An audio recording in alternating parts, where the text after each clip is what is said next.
Hey everyone, hey everyone. My name is Raquel May David. I want to welcome you to Dispute Panda night. This is not pro night. Pro night is normally on Thursdays. It is not going to be tomorrow, but it will be the following week. So I'm super excited about that. For everyone that's in the room, we are going to be talking all things Dispute Panda today.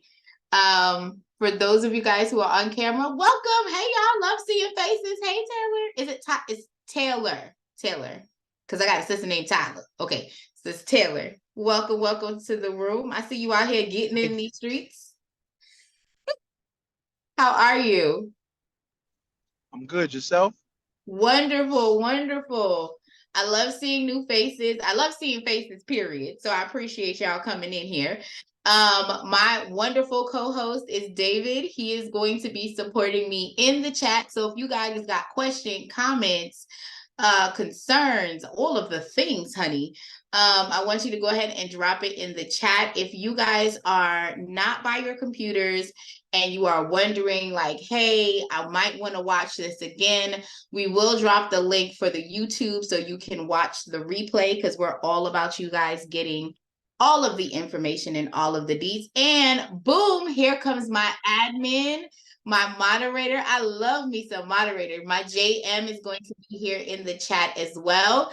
So we will have David and JM supporting in the chat. If you guys have questions, concerns, comments, I am here to give you the skinny on Dispute Panda. We are going to go over enrollment, how you can do credit repair for the free, because I like saving coins, okay? And different, hi JM, and different promotional options that are available to help you create passive income.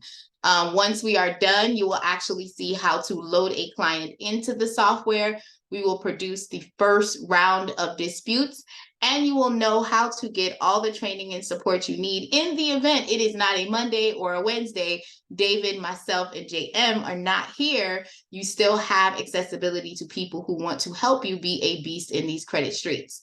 For those of you that may not know me, that is my tagline, okay? I help people become beasts in these credit streets. That means if you're a customer or if you're an entrepreneur, or for some of the people that are using this platform, everyone is also, there are a lot of people using the platform that are trying to repair credit for themselves. So if that happens to be you, when I'm saying client, just put yourself in that box instead of having an outside source. If you are doing this as a business, then the client would be any person that you're helping with repairing their credit. I like to go through a flow of things just to make sure it's consistent when we get in the group. I always start with the community. So a lot of people are like, hey, how do I find out information? Or what if I have a question? Do you have a Facebook group? We do not, but we do have a group. Okay, so if you guys go to the chat, you can sign up for the Dispute Panda group. We have a standard group and we have a pro group. And I will break down the pro options shortly. But if you have questions, if you have the Dispute Panda software, then you have the ability to be in the actual group and you can come in here and ask questions. As you can see, Dominique being here answering questions all the time, Mr. Brown. All right. And JM is right behind him, going ahead and following and answering questions. I also love that the support team is here 24 hours a day, 7 days a week. So if you have a question and there's not one of us that can help maneuver, you will have the ability to go ahead and contact support for the help that you may need through the process. So in the chat, I did, David, thank you, David. He went ahead and dropped the link in order to get into the community. If you have questions, you need to be in the community. We are only here Monday and Wednesday. And after we do everything, we do open up the floor for a Q&A, and I do stop in between to allow for Q&A questions. So I am going to open up the floor for a moment before I get started to talk, to answer any general questions that anyone may have. And then we are going to dive into the main platform. I'm going to walk you guys through signing up with Dispute Panda. We're going to talk about how you're able to get free credit repair completed. And then we are going to go ahead and open the floor once we're done with any Q&A from what we've done, or if you have other questions, I can navigate those waters for you and tell you where you can find the answers. If I don't have the answers, I'm 1000% transparent. I'll be like, I'll follow back with y'all. So you got to pull back up on me to get the answer. All right. So thank you so much for coming in. Hey, Miss Nugent, what question do you have tonight, my love? Welcome back. Hi. So Hi. I was able to sign up and upload the report using the logins of Dispute Dino. I mean Credit Dino. And I saw the credit, but when I started disputing, I have hard time telling which which inquiries belong to which account at the bottom, because the names are so different. Okay, so that might have to be a one-on-one question, but what I can normally advise you is that if the name is similar, so for instance, if it says Capital One and then it says Cap One at the top, then what you want to look at is the date that that particular inquiry is showing, and then look at the account underneath. The rule of thumb for me is if the name of the inquiry on the top matches any accounts on the bottom, I do not dispute them. So when you say it's different, could you have an example for me? Well, I don't,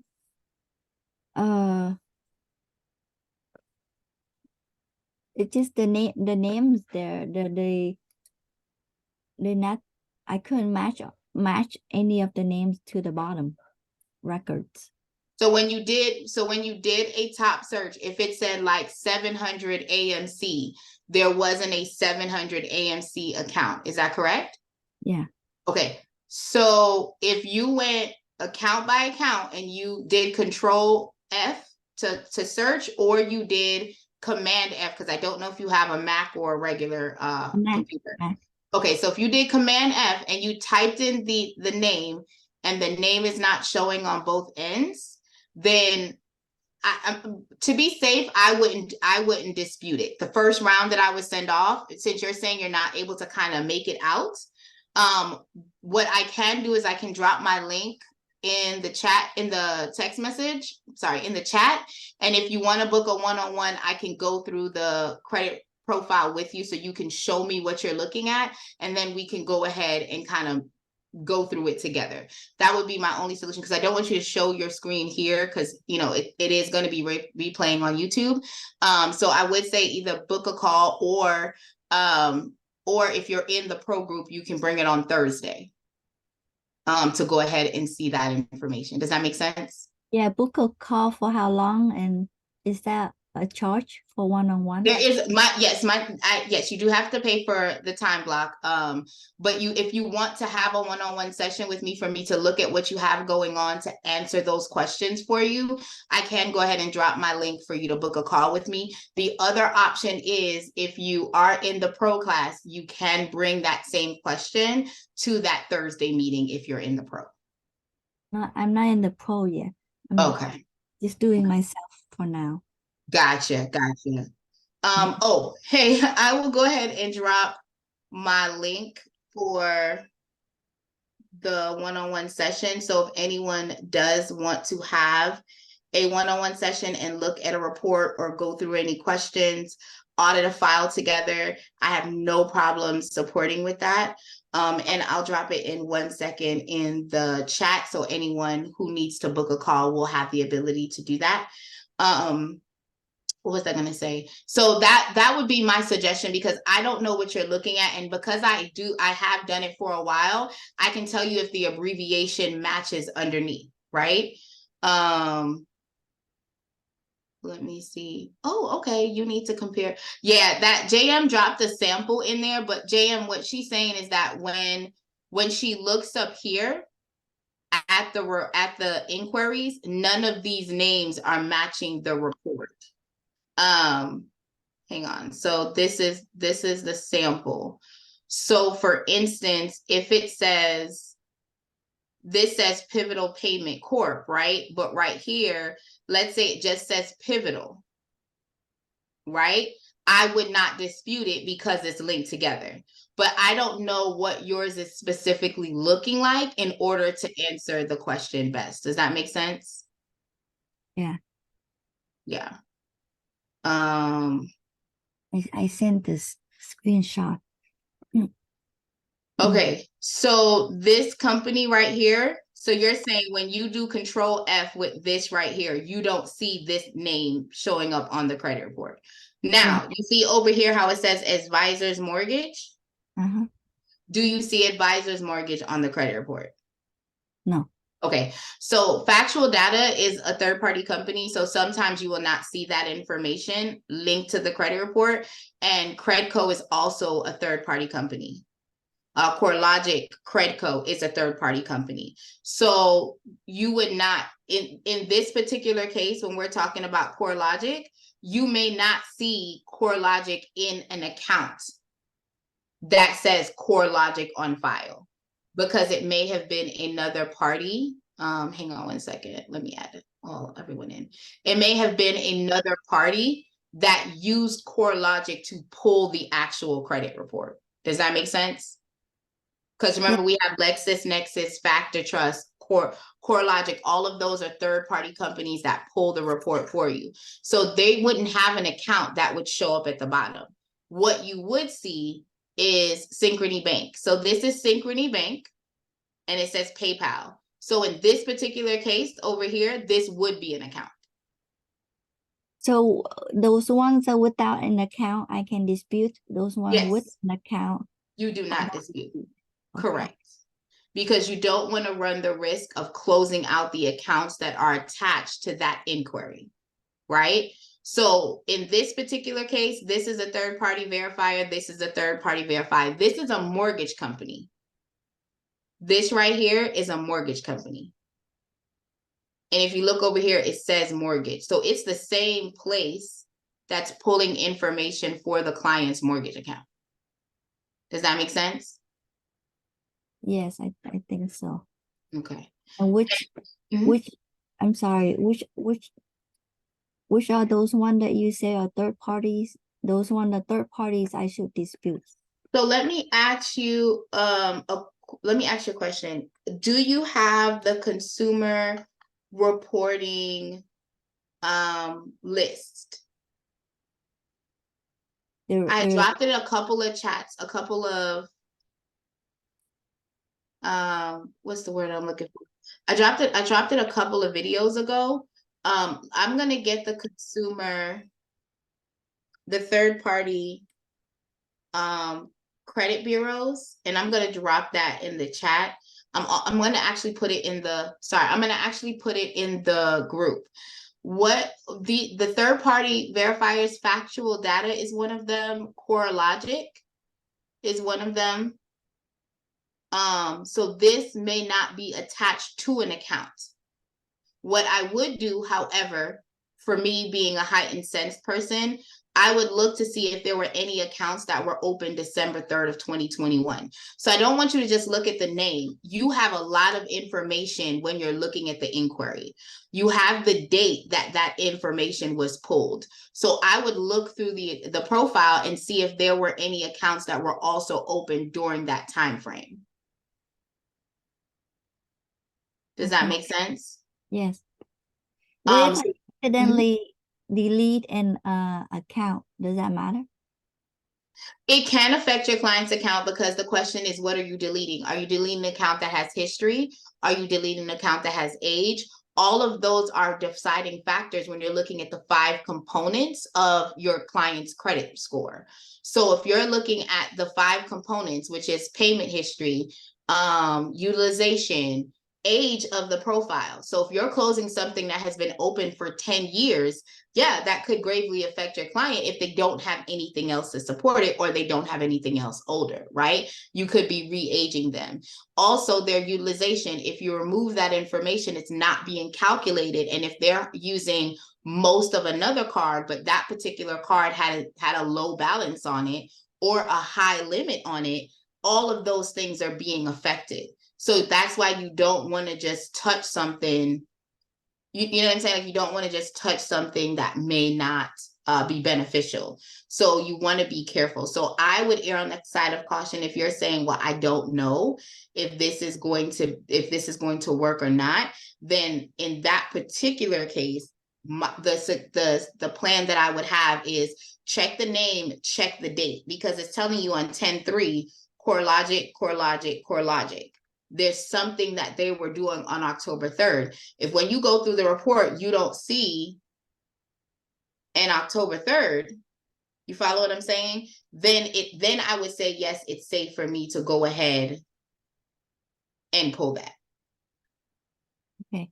And if I deleted an account that have like chargeback or many late payments, that's a good thing, right?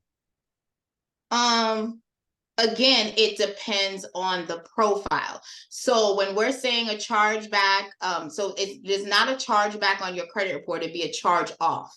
So yes, if you have a negative profile on there, that may not be impacting you with age. But again, it's all about a balance. Where every positive, there's a negative. If you're removing a charge off, then absolutely, you're not necessarily keeping something negative on your client's profile, because a charge off is already closed. So that means it's not showing up in their utilization. The payment history is not being calculated. Like, all of those buckets are not being hit, right? All that it's affecting going forward is just the negative information that keeps being reported. Does that make sense? Yes. Yeah. Yes, thank you. My pleasure. And one more question is that when I pull my mom's credit from Credit Dino, the report didn't show. It's like there's an error that there's no credit score or report. For which credit bureau? For all three of them. So when you pulled her report, what I would suggest is to make a Loom video and send that, actually log into Credit Dino itself to see what it's showing, and send the email to support@creditdino.com for them to look and see what the error may be. I emailed them, no one has responded. No one has responded. JM, can you go ahead and check it out for them, my love? Okay, so JM is in the chat and he's looking at the information. You just dropped a screenshot. Was there something that you wanted me to look at, my love? That's what it looked like. So that's verifying questions that you have to answer. I saw I deleted that. I sent the wrong one.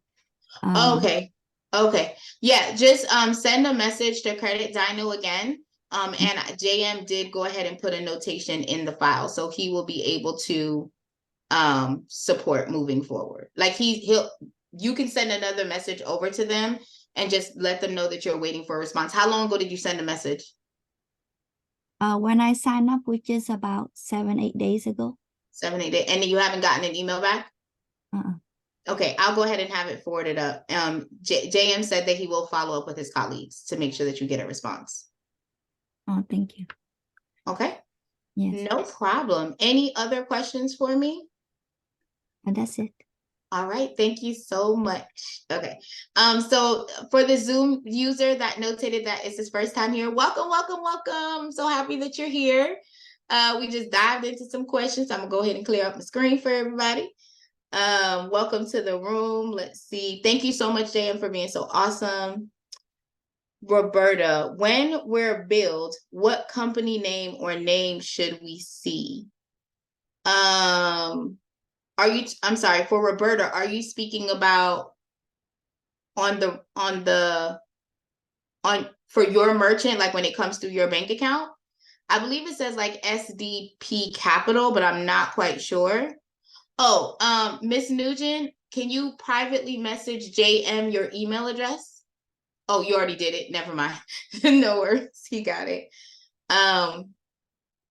It either says Dispute Panda or it says SDP Capital, I believe, is the company, Miss Roberta. Oh, my pleasure. All right. So it looks like we got the first questions out the way. And please remember, I'm having trouble loading my credit report. All right. Is it Nadri?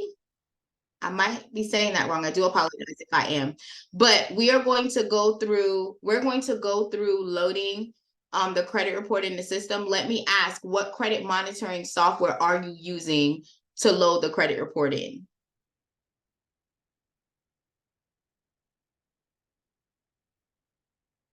That would be a question, Ms. Nugent, that you would need to ask Credit Dyno. Okay. All right. So for the smart credit, the smart credit, it says smart credit IQ. There's either smart credit or there's identity IQ. Which one are you using? Because they're two different softwares.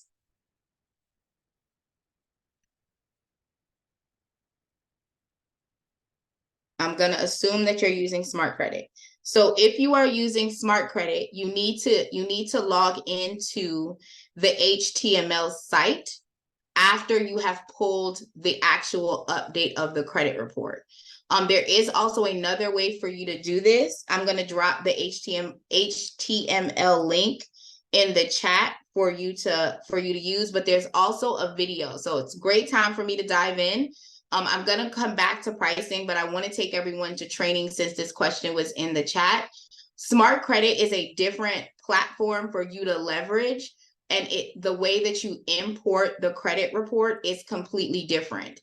You have to go ahead and type in HTML in order for the smart credit to actually import into the system. Okay. And you'd have to save the file differently. It's like you have to do the view source code, things of that nature. Smart Credit did update the way that they embed the credit report. So if you go to the training tab, thank you so much, JM. If you go to the training tab, you will see import smart credit. That you can watch that video, and JM actually put the link that you need on the side. But smart credit, you have to log in, update the credit report, then go to that site that I just put in the chat, or you can log in, pull the credit report, and then type in simple.htm format equal HTML. So it's a bit of a process, but if you want to know how to do specifically smart credit or identity IQ, you can go to the training tab, scroll down to the bottom, or just go ahead and go into the full training or the disputing. It will show you exactly what you need to do to go ahead and get started. Okay. But tonight when we are doing the import, I'm going to be showing everyone the import according to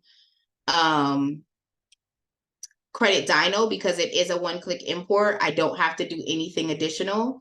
So I definitely want you guys to have it. So this is what it's going to look like once you view the source code. Thank you so much, JM. See, my moderator.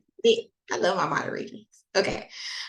So if you're having a problem with any other software, as far as any other credit monitoring software, such as Identity IQ or Smart Credit, please go to the training tab. There is a walkthrough video for all the information that you're going to need. My pleasure, love.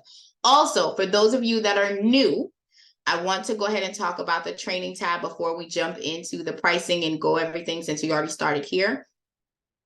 When you're looking to dispute and repair your credit, if you click on this option that says free download, it actually gives you the method of attack no matter what you have to deal with your client. So whether the client has a charge off, whether they have a repo, whether you have a collections, right? A bankruptcy, honey, this guide is going to tell you exactly what you need to do. Now, I want to be transparent that this flow is specific to the Credit Dyno and the Dispute Panda Pro users. If you are not a pro user, I want to answer that question now. You can still use this flow. It just will not be as aggressive because you will not have the creditor letters. So with Dispute Panda, it generates letters specifically for the credit bureau, okay?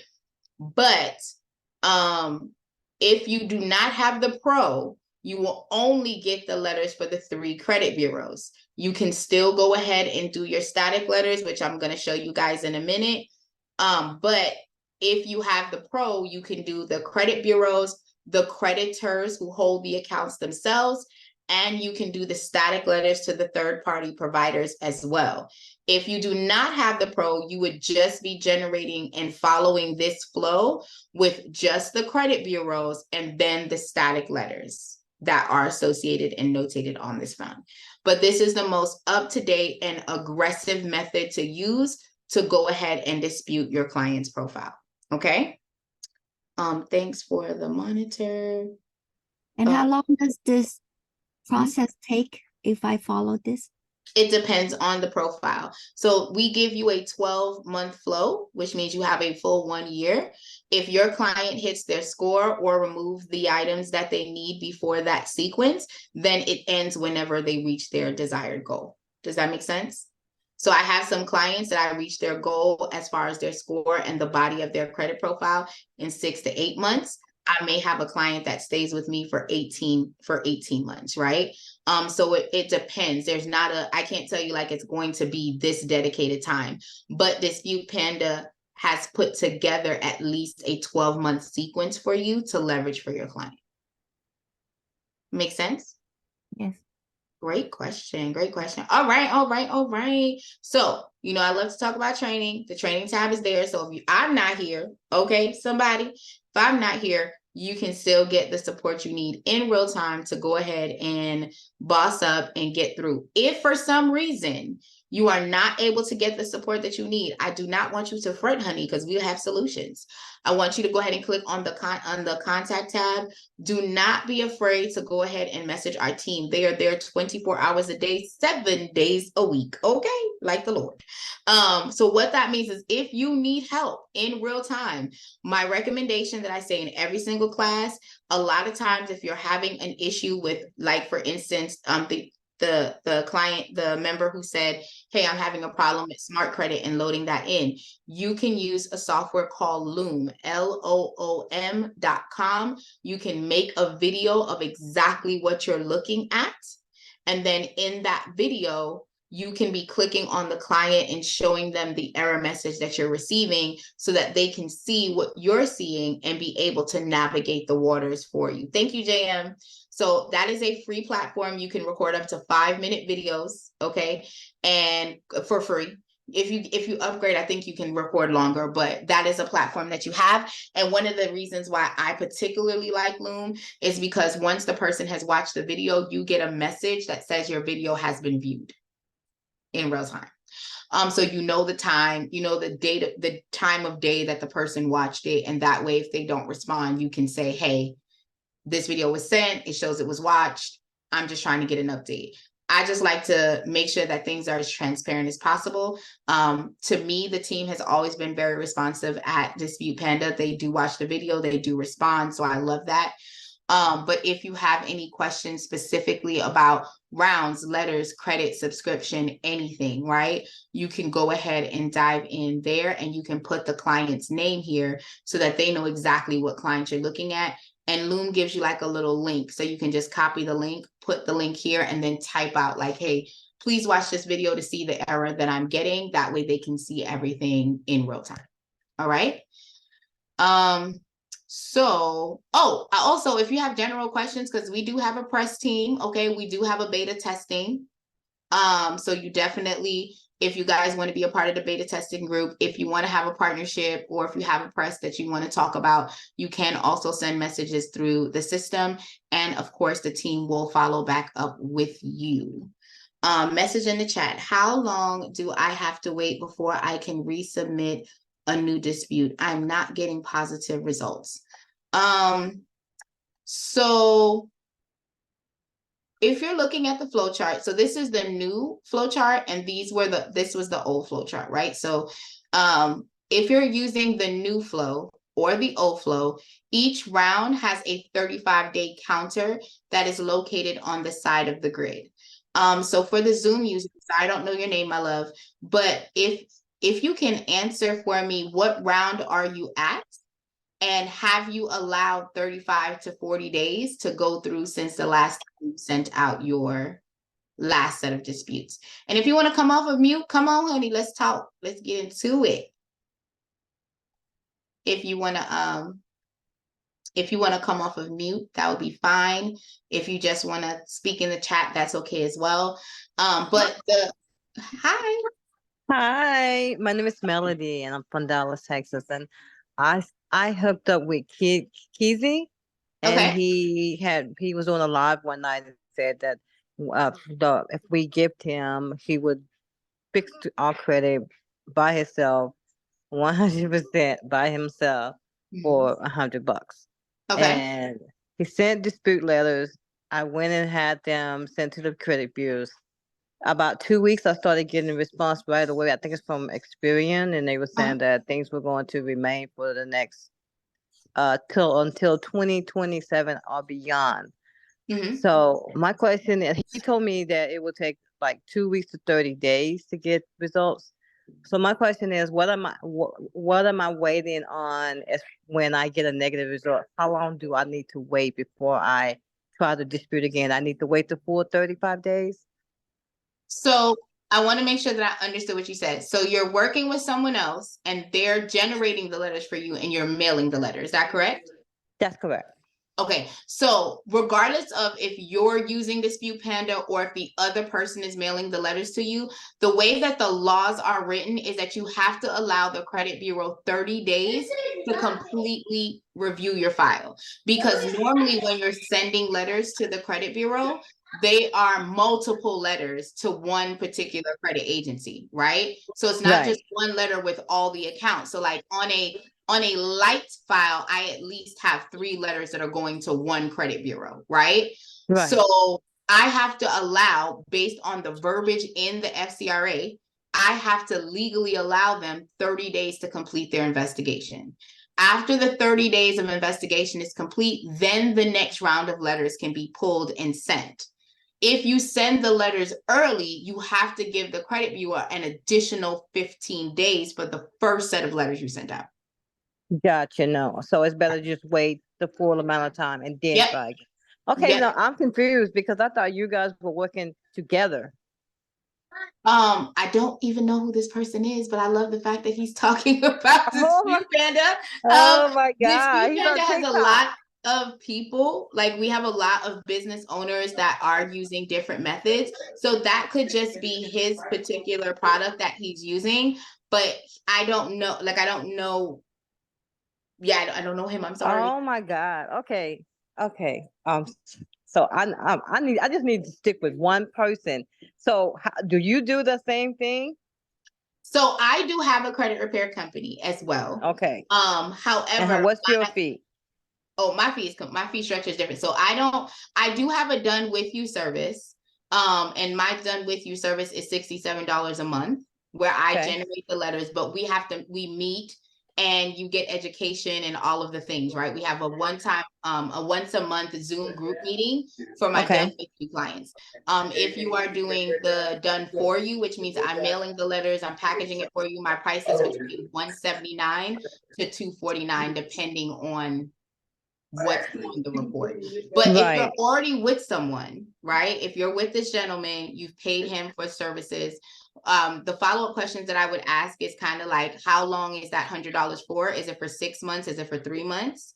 Because if this is the first round of letters you sent out, just for transparency, a lot of times the first round of letters may not get you a lot of movement. It might get names removed, addresses removed, right? It may get a collection here or there, but you have to stick with the flow. So my question would be, how long was that time that you committed with him? Here's the thing. I've been emailing and trying to reach out and trying to contact for about a month now and no responses. So gotcha. I need consistency. Yeah. Because like you said, you're paying for a service. You should get that service. Absolutely. And then this is why I have a hard time. Like you already expect others to do you in or have a hidden agenda. But that's why I hate working with, I'm sorry, I gotta say it, my people. They burn me every time. I mean, a lot of people say that, but I like to be honest. There's a whole bunch of people out here burning people. Like it's not a color thing. It's and I don't know anyone else's situation. I personally in my business, I personally do send out emails and alerts. And if I'm not able to work a file, my turnaround time is notated to my clients that it's 24 to 48 business hours, right? So, and if I'm out of the office, I send that. But sometimes, depending on where you are in business, you may not have those those little pieces, right? Kind of like in place. That doesn't change anything. that doesn't change the feeling, right? It doesn't, because I'm telling you, from my experience, my kind has always burned me. Gotcha. I can only speak for myself, you know. No, I definitely understand that 1000%. But yes, if you do need support, I have no problem. I'll drop my website in the chat. I definitely drop it every time we're in class. I try to drop my information. My calendar is there. I also just dropped in the chat the list of the consumer reporting agencies, guys. So if you guys want to deep sea dive and see what all the reporting agencies do and how they leverage their information, you can actually see the 2023 list. I'm quite sure there's going to be a new list. But yeah, I apologize that you had that experience. I'm not quite sure who the gentleman is, but I would say to go back to the email and see how long that $100 was for. Was it only for 30 days? Was it only for 6 months? Was it for 3 months? Because I'm not quite sure how long he's supposed to be doing rounds. Does that make sense? Well, he said in the live, he did this in a live feed. He said that he will personally work on the credit until it gets to a satisfactory point. Mm-hmm. But like I said, he's gone ghost after getting paid. So, okay. I'm sorry about that. Okay. Well, I will, like I said, I will drop my information in the chat. I do apologize that has been your experience. Here at Dispute Panda, you know, I try to do a good job for my brand personally. And of course, I value Dominique Brown and what he's done for the industry. So I definitely try to make sure that I keep myself together for the team. Again, I'm not quite sure what the gentleman's name is, but I will drop my information. And if you want to connect, you're more than welcome to do so. yes, please. I would love that very much. My pleasure. And if you want to stay on the call and figure out how to do this on your own, and if you want to book a call for you to do it yourself and get support with just walking it through on your own, that is completely fine as well. I'll help you with either one. I appreciate that. It is my pleasure. It's my pleasure. Well, thank you guys so much. If you have any other questions for me besides that one? No. All right. Well, I do, but I don't want to take up everybody's time. So I'll just look for your email and then go from there. Sign No up. problem. My info is in the chat. I'm going to answer a few more questions and then we're going to dive into pricing and onboarding. So if you have more questions during the Q&A, you can definitely dive in, okay? Because I don't want you to leave. If you have questions, I'm here. I want to answer them for you, okay? Is that Evolve Life Now? Yep, that is my website. Copy that. Okay. All right. Okay. So I'm gonna get out. I'm gonna get out of everybody's way, and then I'm just gonna go to this website and do what I need to do. I just need consistency and professionalism. That's all I ask. No problem, my love. I overstand, as my mother would say. I overstand. Okay, I overstand. Okay. Thank you, guys. Good night. My pleasure. All right. So another question that was in the chat was, where are we at? What do you do when you get a verification letter from someone else saying this letter is a verification of debt? So Hamilton, if you are on here, Hamilton, hey Hamilton. Yes. Hi. Hold on a second. I saw that the Moses came up in here and put his hands up and then put his hands down. I feel always. No, but hold on. All right. So so you said you got a debt verification letter. Did you get it back from the credit bureau or from the actual company? I didn't get it from the company. I got it back from somebody else saying that they're not even representing it, because I got 3 different letters. And this one saying we have received a recent inquiry regarding the above reference account and have enclosed an account summary which proves valid verification of the debt. So this is a third-party company that owns the debt, is what they're saying. Yes, and then this is another company that's sending me this letter saying that they're verifying it. Now, this company is not showing on the credit report. Is that correct? It's on the credit report. This one here that sent it to me is not on my credit report. That's what I was asking. So the company that sent you the verification is not on the credit report. There's a completely different company that's listed on. So like we have ABC Liquors on the credit report, but the letter came from Stuart Johnson's and Company for verification. Yes. Okay. Yes. I don't give a damn about that. I don't give a darn about that. I don't care about that. Okay. So first question, when you sent off your letter of dispute or your first round of attack, whether it's your first, second, or third, did you send it to the creditors as well as the credit bureau, or did you only send it to the credit bureau? I sent it to the credit bureaus, and then I sent a debt validation letter to the collection agent. Collection agent, yes. So this collection agency is not showing up on the credit report at this time. And what I would do, just me personally, what I would do is I would wait till it's time for your next pull, see if this particular this particular collections company is now showing on the credit report, and if the old one has fallen off. And actually, this one is not on there. One of the credit bureaus, two of them took it off, and one's still holding it on there. But this particular one is not there. At all. No. Yeah. So that debt validation letter is not something that I would completely be worried about. What I would do is, so have you already pulled has it been 35 days? Yes, it's been over 35 days. Okay. So pull your next round of letters and follow the sequence of the flow that we have on the screen now. Okay. Okay. And with that being said, because we don't have that company showing on the credit report, I'm not concerned about that company because it's not reporting anywhere. They validated a debt that you don't see, right? Where I would be concerned is if I then saw that company appear. Another trick that not trick, but another tactic that I have used is I will search the company that is showing on the credit report to confirm that they have a license to go ahead and operate in your state. Okay. Right? Because if they are not licensed to operate in your state, they cannot collect the debt because they're not in honor.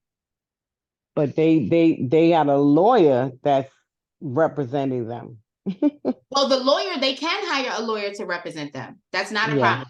So if that debt validation letter came from an attorney, no, it didn't come from an attorney. Okay, no. Then follow the next round of letters. Go ahead and make sure that you're following the dispute flow within that sequence. And what I would do is when you go to pull your next set of numbers, see if that company is now appearing on the report. Because what I'm thinking is, did company ABC Liquors now sold your report to Susan B. Anthony, right? Like, did they sell it in the midst of you disputing?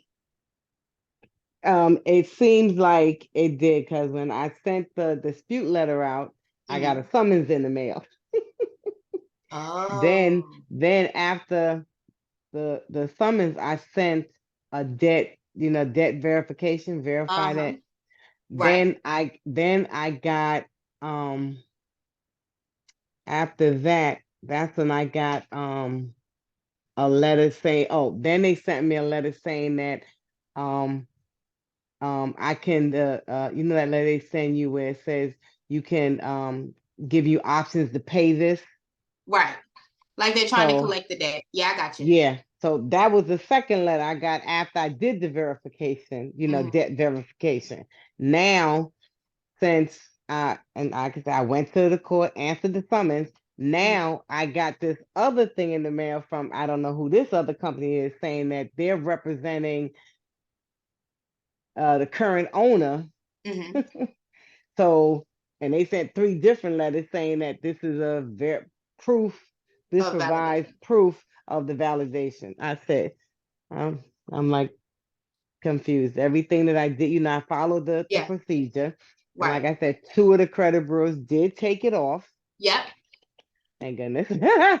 And now this one, I don't know what they're doing. It's like now they done pass it off to somebody else. I don't know It's what. possible when you go send out the next round like you were following. When you get Okay. that updated report in 45 days, then let's go ahead and review at that time. I would say that if you're in the pro group, bring the validation letter to the Thursday group if you go to the pro, so that we can go ahead and review there.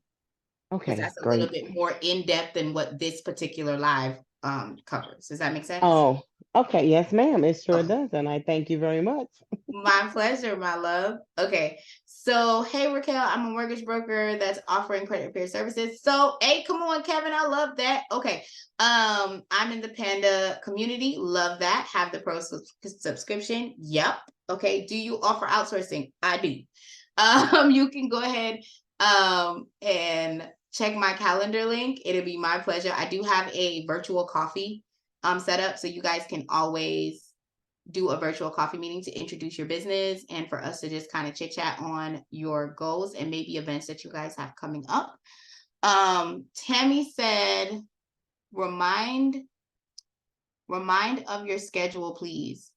I'm not quite sure. Okay, so if you're meaning the schedule here, we meet for onboarding for Standard Dispute Panda Monday and Wednesday. For the pro group, we meet on Thursdays. We are not meeting tomorrow because Dominique said so. But we are meeting next Thursday. Can I ask about a static letter? Yes, the Moses, come off of mute and ask your question, honey. What you got? What you got? Oh, how you doing? You doing all right? I'm doing wonderful. How you doing over there? I'm doing okay. I can't complain. Good, good. Well, I wanted to ask a question regarding the status level because I sent out the first round, and after I sent out my first round, of course, Equifax they did something, but when it came to Experian, they sent me an email. I didn't get nothing in the mail, but I got an email saying that they think that it's authorized by me and that I could dispute straight with them. But when I tried to go send a status letter, right? When I went to my profile or when I went to client and clicked on me, it don't populate like for attack where I can go get the status letter. So how do I go about getting around You that? have to save something. Remember, we said this before. You have to save something under the disputing before the attack opens up. If you don't have anything saved under the disputing, the attack will not open up for you to do a static letter. Okay, so okay. Yep. So you got to do A before you do B because the attack, because it won't register anything. And if you already pulled a round, it's not saving that information because days have passed. You follow what I'm saying? Yes, ma'am. Yeah. So when you go in, when I go in, you'll see, but it won't open attack. It won't be black. It'll stay gray until you've done something under the disputing tab. So you have to go to the dispute tab, save whatever it is you're trying to do, and then go to the attack and pull the static. And as long as you have money in your bank, the static letters are free. Okay, and just don't send out the rest of the stuff that I mean, or just the one that I click that I just saved the filter. Just don't send that out. Since you already printed it, I would send it out. I just would still pull the stall letter. That's what I would do because Experian is telling you that they're not working your file because of the fact that they couldn't verify that you are who you say you are. So if you hit that 35-day mark, or if it depends on the window. So how long ago did you send the letter versus now you're seeing the email? On the 16th, so I guess what are they like 13 days or something 13 like days. So I would resend the round that I just sent back to Experian with the stall letter. Okay. Because you're still within that 30-day window that you can have them look at it. And I want to say this because someone came on a call before we went live and they said, well, I got a stall letter from TransUnion, but then 15 days later, they sent me responses, right? And I'm like, that is correct. That happens sometimes because remember, you're not sending one letter to the credit bureau. You're sending 2, 3, sometimes 4 letters to the credit bureau. Individual, right? So if you're sending those letters out, they may not, depending on how you mailed it to them, they may not have answered letter 1, but they may have answered letter 2 or 3. You follow what I'm saying? Yes, ma'am. And Experian is good for not sending you stuff in the mail and only sending you information by email. So that is definitely a game changer to check as you're going through the process, just to cover yourself. Okay, thank you so much. Okay. My pleasure, my pleasure. Okay. So, because I knew he had a question. He came in here and then he went ahead and put his hand down. I don't know why he did that to me. Okay. So then Roberta said, if there is a write-off of debt, should there be a tax form and we can get that removed? So there is a tax form called a 1099 form. I think it's like 1099-C. And it tells you what the status is if the account has been charged off. And when you request that 1099 form, it will come back and the 1099 form will tell you whether or not the debt is still collectible, or if the person said they wrote off the debt and it's not collectible anymore. Okay, so there is a form. It's called 1099 form that you can request. They're furnishing deceptive forms. It could be, or it could be that they went and sold the docs. Lamar dropped some information in the chat for Zoom. I don't know if Zoom left y'all, my bad, but great tip, Zoom. Lamar, sorry. Thank you, my pleasure, Hamilton. What if it's day 32 and you still haven't received anything back yet from the credit bureaus or the actual creditors? That is a great question, Perry. The flow is still 35 days. So think about it like this.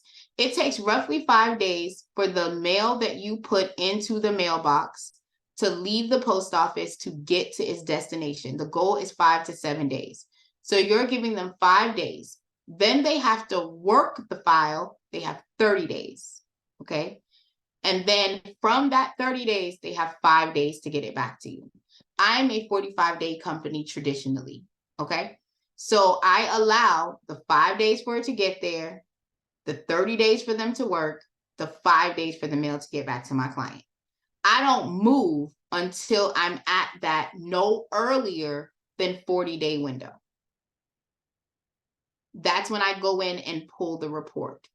I look at the physical report because, again, if they didn't respond, but there was movement on the profile, then I'm not doing a stall letter. I'm going ahead and doing my next round of attack. If there is nothing, you get no mail, you get no responses, you get nothing, then I'm not going on to the next round of attack. I'm printing out the stall letter, and then I'm attaching the original round of attack that I asked. So if we're using this flow chart, if my round 1 letter never got responded to, Perry, I am responding with a stall letter and my original round 1 that says you have to respond to this information. Now, something that I want to make sure that everyone is doing before you're sending out your first round of attack, you're sending out your personal information letter. That way it's telling you, this is my name, this is my address, this is my information, here's my ID, go be one and make sure that you're dipping and doing what we're supposed to do. Okay. So if you are at day 35 or day 32, hang in there. Don't run. Stay the course. Wait till at least day 35. Pull your report. See what's there. If nothing has changed, send the stall letter and resend your original round. Do we have a letter for write-off or tax forms requested? Not that I know of. That's a good question. I will go ahead and ask if it's in the database. If not, I will go ahead and upload it to the group. So great question. I think the static letters that they have do not handle 1099. That would have to be a free form letter. And the letter I have is very general, just like, hey, I would like a 1099, but I have no problem sharing it. For pricing our credit repair service, how do we charge our clients without verifying? Those are really great questions, guys. That is a little bit outside of the scope of today. What I can tell you is that I charge after the verbiage of of CROA is you are supposed to charge after work has been done. If I do an analysis report, I've done a coaching call with you, a consultation, I can then charge for my first work fee. And then every month thereafter, I bill after I have generated the letters for my client. That's the proper way you could do it. If you are doing a one and done service, meaning that they're paying $697, then you need to make sure that you have an on-demand program. It is in conjunction with something else that they have already paid and gotten service. So that way you are then, this service may be an add-on, right? That would be the workaround that would be there. What do you do about using a post office for your primary address on your consumer report? I'm going to answer that in a moment when I show the identifications that are necessary. My pleasure, Perry. Does anyone do this as a part of a virtual assistant business? Roberta has a question in the chat. Is anyone a VA here? All right, it looks like I tackled everything and we are almost at 9 o'clock. Y'all want to be with me all night. I see. It's okay, my husband's not home. Y'all can have me, okay? When he come home, y'all can't have me no more. I'm gonna have to leave. Okay. But we'll go ahead and get started. I wanted to go ahead and cover the pricing. I'm going to go through really quickly the onboarding while I'm doing this. For all of you guys that already have the platform, please drop a Panda in the chat. Tonight's questions were really, really good. And I know I would normally do it a little differently, but I love the questions that everyone brought today. If you guys have Dispute Panda, please drop a Panda in the chat. So I know, hey, thank you, Ms. Nugent. So I know how many people have the Panda profile. For those of you that do not have the Panda profile, please go ahead and just drop a different emoji. It's completely fine. I just want to make sure that I kind of know who's here, who's not. All right, come on, somebody. We got a lot of people with the software. Okay. If you guys, whatever round you're at, drop the round that you're at for your own self in the chat too. I want to see how many people are at, round 1, round 2, like where you guys are at. I would love to know. All right. So Dispute Panda is a 100% pay as you go platform that is free 99 for you to sign up and get started. Okay. It is $17 per month to pull, to send out a round or to generate a round of letters. It is for all 3 credit bureaus, $17 one price. And we are going to go through today and talk about how you can remove that $17 price for the round of attack that you're getting, okay? There are different flows. The system, again, this is the first software that gives you a blow by blow what you need to do in order to get started. All right, Perry, thank you for that. Muslim is at 1. Roberta is at 1. Kevin's at 1. Let's go. Okay, Ms. Nugent, we're going to talk about the attack rounds. I know that you're having an issue with your mom, but if you're in the system, we're going to go through an attack flow today. So hopefully if you're in the system with no issues, my goal is for when you leave here today, your first round of attack is generated. Okay. So for you, do you have your credit report in the file? Let's go. We're going to get into it today, somebody. And yes, I did steal that from Tammy Roman. So Credit Dino, as I stated, was free. If you upgrade to the Pro service, you get a secured client platform. There are several differences between the Pro and the standard feature that I'm going to dive in a little bit more once we get into the actual software so you guys can see, because I'm a visual learner, and I think all of those that are able to see it, it will connect, it will make sense, right? But it is a free. It's for $1 for 14 days and then $197 thereafter. If you join the Pro, you enter the Pro community as well. On Dispute Panda, of course, you get the ability to meet with a group setting with Dominique Brown every Thursday, and we are able to talk about credit, talk about the art of doing business, and the on-demand course is available for you. It covers mindset. It covers what you need to know to get started from the ground level up. All of those things are there for you to look at, right? If you decide to do the yearly payout, you get 2 months for free. And again, I'm about to take you guys into the software in a moment, so you will be able to see all of the things that is going to be beneficial, and that comes with the standard Dispute Panda and the Pro versions. And I'm going to show you some of the Pro features when we get in. So let me go back to the top. If you already have Dispute Panda and you're not able to like if you're having I need to find it, just go to disputepanda.com. The login link is here. If you need to sign up, because I did see we have some people that have not signed up as of yet. If you need to sign up, you're going to go ahead and click the sign up link, and you're going to generate the information here. Now, what I want to point out again is that when you're putting in the information here, if you have it as a business and you're using this as a business, you can put business information. If not, it's just going to take the name of you signing up and plug it in here. You can go back in and change it. I will show that information to you. The email that you're using is for the account holder. If you are doing this for yourself, for your family, for your friends, you need to understand that when you're loading yourself in the system, you have to have a completely different email. So for instance, the owner of this platform, it could be Raquel May at gmail.com, right? But the user as a client, I'm generating letters for myself, I have to use a completely different email because the system will not allow the same email as the owner as a client. It will kick it out. It will not let you be great. All right. I like to tell y'all the facts, the fun card facts. Story Brook 227. Let's go with that. JM, when we're done tonight, can you delete this? Because you know I never do what I'm supposed to. Hold on.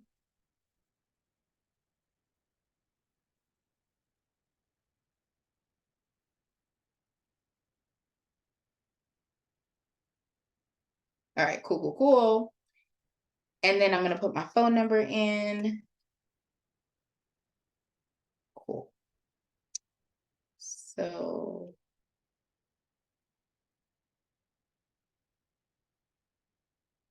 oh, why did I do that? Okay. 407 403 3707. And then your password. Now, guys, I like free. I like discounts. I like alerts. I like promos. I like offers. So I sign up for all of the things. Okay. You do not have to do that. I do. I like it. I want to know what y'all doing. I'm nosy. I was born in February, January, February. I need to know. Okay. Once you guys are in the system, it will bring up a service agreement. The service agreement will tell you how you are doing business with Dispute Panda. I will not be reading that service agreement. Please go ahead and make sure that you read it before you move on. This verification tab will pop up. It will allow you to still work. So for those of you guys that are building it out with me, do not be alarmed. We're going to go through it together. But what will end up happening is you want to go ahead and validate the email address that you signed up with this profile with. Okay. This is your main dashboard once you log in. And I want to go through some quick points on the board. So right here's your to-do list. So if you have a client, if they have missing documents, if you've already loaded people in, you would see that information here. The Pro will allow you to see the birthday information. The Standard does not give you that opportunity. If you want to sign up for the Pro, you can click upgrade here. It does allow you to have a secure client portal. You can have payment forms. You can do integration with Zapier. Of course, you can have one-click import with the Credit Dyno. And you have shareable reports that you can also share on your social media platforms. That all comes with the Pro features. And I'm going to break them down a little bit more as we go along, but you can upgrade there. I talk about passive income all of the time. Okay. So if you guys are looking for ways to make passive income, you have a strong social media following, or you might be doing this as a church. You might be doing this as a mortgage broker. You might be doing this as a counselor, right? You can go ahead and sign up right here for an affiliate link. With the affiliate link, you can get paid $8 for the standard Credit Dyno. They do have different options. If you call Credit Dyno, you can go ahead and get it increased to different packages, and that way your referral will be a different amount, right? If you do that, you will get your own platform that you can sign up and actually start sending out to people, doing social media posts to let people know, hey, I'm here in these credit streets. You want to go ahead and check your numbers, okay? If you guys are looking to sign up, hold on 1 second. This is what, let me go back one.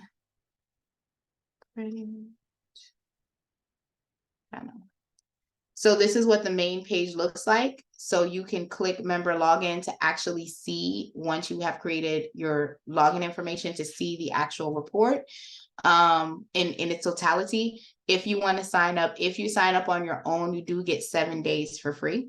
If you sign up under your affiliate link, it's automatically $29.99 that you are charged for the sign up.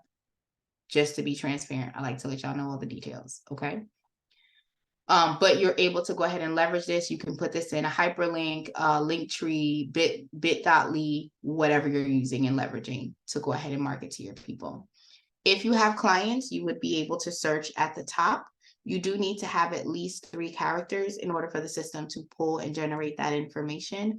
Or you can click on client over here and you can see your active clients, your inactive clients once people have graduated from your program, okay? And if you want to import a CSV file because you're leaving one software to come here, you can go ahead and click on that option and import all of your clients through there. That way it saves you time. And then if you want to load a new client in, this is where you would go. So we're gonna do this in a minute, but I want to go down all the side panels so you guys know what's there, what it does, all of the things. This letter option is where you would see any letters you've sent out for your client. So we'll tell you the client name, the style of attack letter that you selected, the date and time, and if you have already sent it out through the email system, through the actual system, they can mail the letter out for you. If you mail it out, you do have to have the letters completed by 12 p.m. PST time for it to go out same day. For it to go out next day, it's anytime after 12. They only send out Monday through Friday. So if you're working like me, because I do have a 9 to 5 and then I coach thereafter, I work on Saturday and Sunday. So if I were to use the system, my letters wouldn't go out till Monday, right? Because I normally generate my letters Wednesday, Saturday, and Sundays are my days that I create letters. With that being said, I personally don't use it. My accountability partner does. She loves it. She has no problems with delays, and you can track it. So if you choose to do certified mail, even though this flow does not have a certified mail requirement letter, if you elect to do certified mail, you are able to see the tracking code, and because it's connected to USPS, you will be able to see the updated information. There is no tracking code assigned to the standard letters. It's just like if you were to take the letter and walk it into the post office. So you will have a code that shows that the letter has been printed and generated, but you will not get a tracking code unless you use certified mail, okay? The inbox is on the pro feature. This is where your clients can speak to you. You can speak to them. They can upload documents, all of the things on here in a secured portal. So that way no one can hack into it for you, right? The report feature, I love this feature. It is a way for you to actually see, this is again a pro feature as well. It's a way for you to see all of the increases that you've done overall. You can also see what debts have been removed in dollars, and then you can post it on your social media. So if you do have a logo, the logo would appear.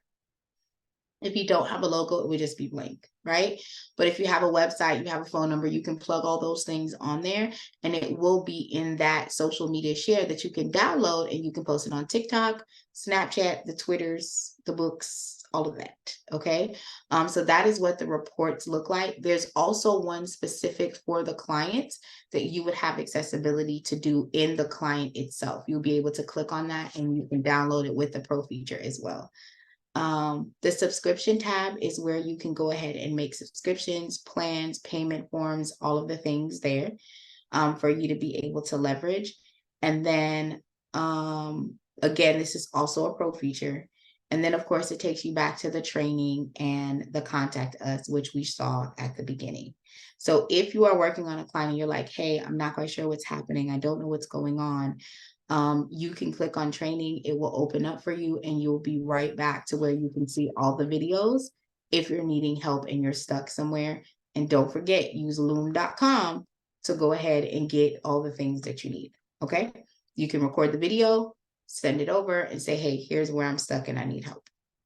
Now, this balance tab. I'm going to jump into balance when I get to billing, but I'm going to start with profile. So profile is where your login information, your email, your phone number, and you can add your wonderful picture in here. If you have the pro feature, your clients will be able to see this information. If not, it's just going to be there for you until you decide to promote to a business or until you no longer want to use a platform. Okay. Again, this platform is free. So there's no overhead to have Dispute Panda. It's free. The only time you have to worry about paying something is when it's time to generate a round. And remember, I'm going to show you how to generate a round for free. So with this, if you have a business, you can put your logo in here. You put your name, your website, your email address, your privacy clause, your contract. Before I go any further, does everyone have the copy of the contract? I know it's in the group. Does anyone need it so we can drop it? If you need it, say I, raise your hand, drop a 1, give me something. Okay. A friend. Okay, you need it. I love it. Okay, hold on. Let me grab it and drop it. And grab it and drop it. Okay, that is a simple sample contract that JM lovely provided for us because he is amazing. A friend mentioned doing this with any non-violent offender to help them get on track for housing, work, or get their children stabilized. I definitely think that credit repair is needed in so many spaces, guys. And if you can help, that's why I started. I wanted to be able to help people and give them the tools to be successful. Fix it, but I also like to educate. So as we're going through this, there's going to be little education pieces that I'm going to give because your clients need to know why they in this position. It's not just the letters. It's also what are you doing with the accounts, and we're going to dive into those together once I load my test client in and you guys are able to see. Okay, so I love that. I really, really love that, Roberta. I definitely think I'm here for it to help people. Period. Also, if you want to have team members, if you went on the organization tab, if you want to have a team member, so if you want to add a friend or a cousin that's going to do work for you, you can physically do that. They will have their own login information, so they will not be stuck with or not have your information and have admin capability. They will have their own login and they will only be able to work on the clients. They won't be able to make any changes or any adjustments. So you're safe, right?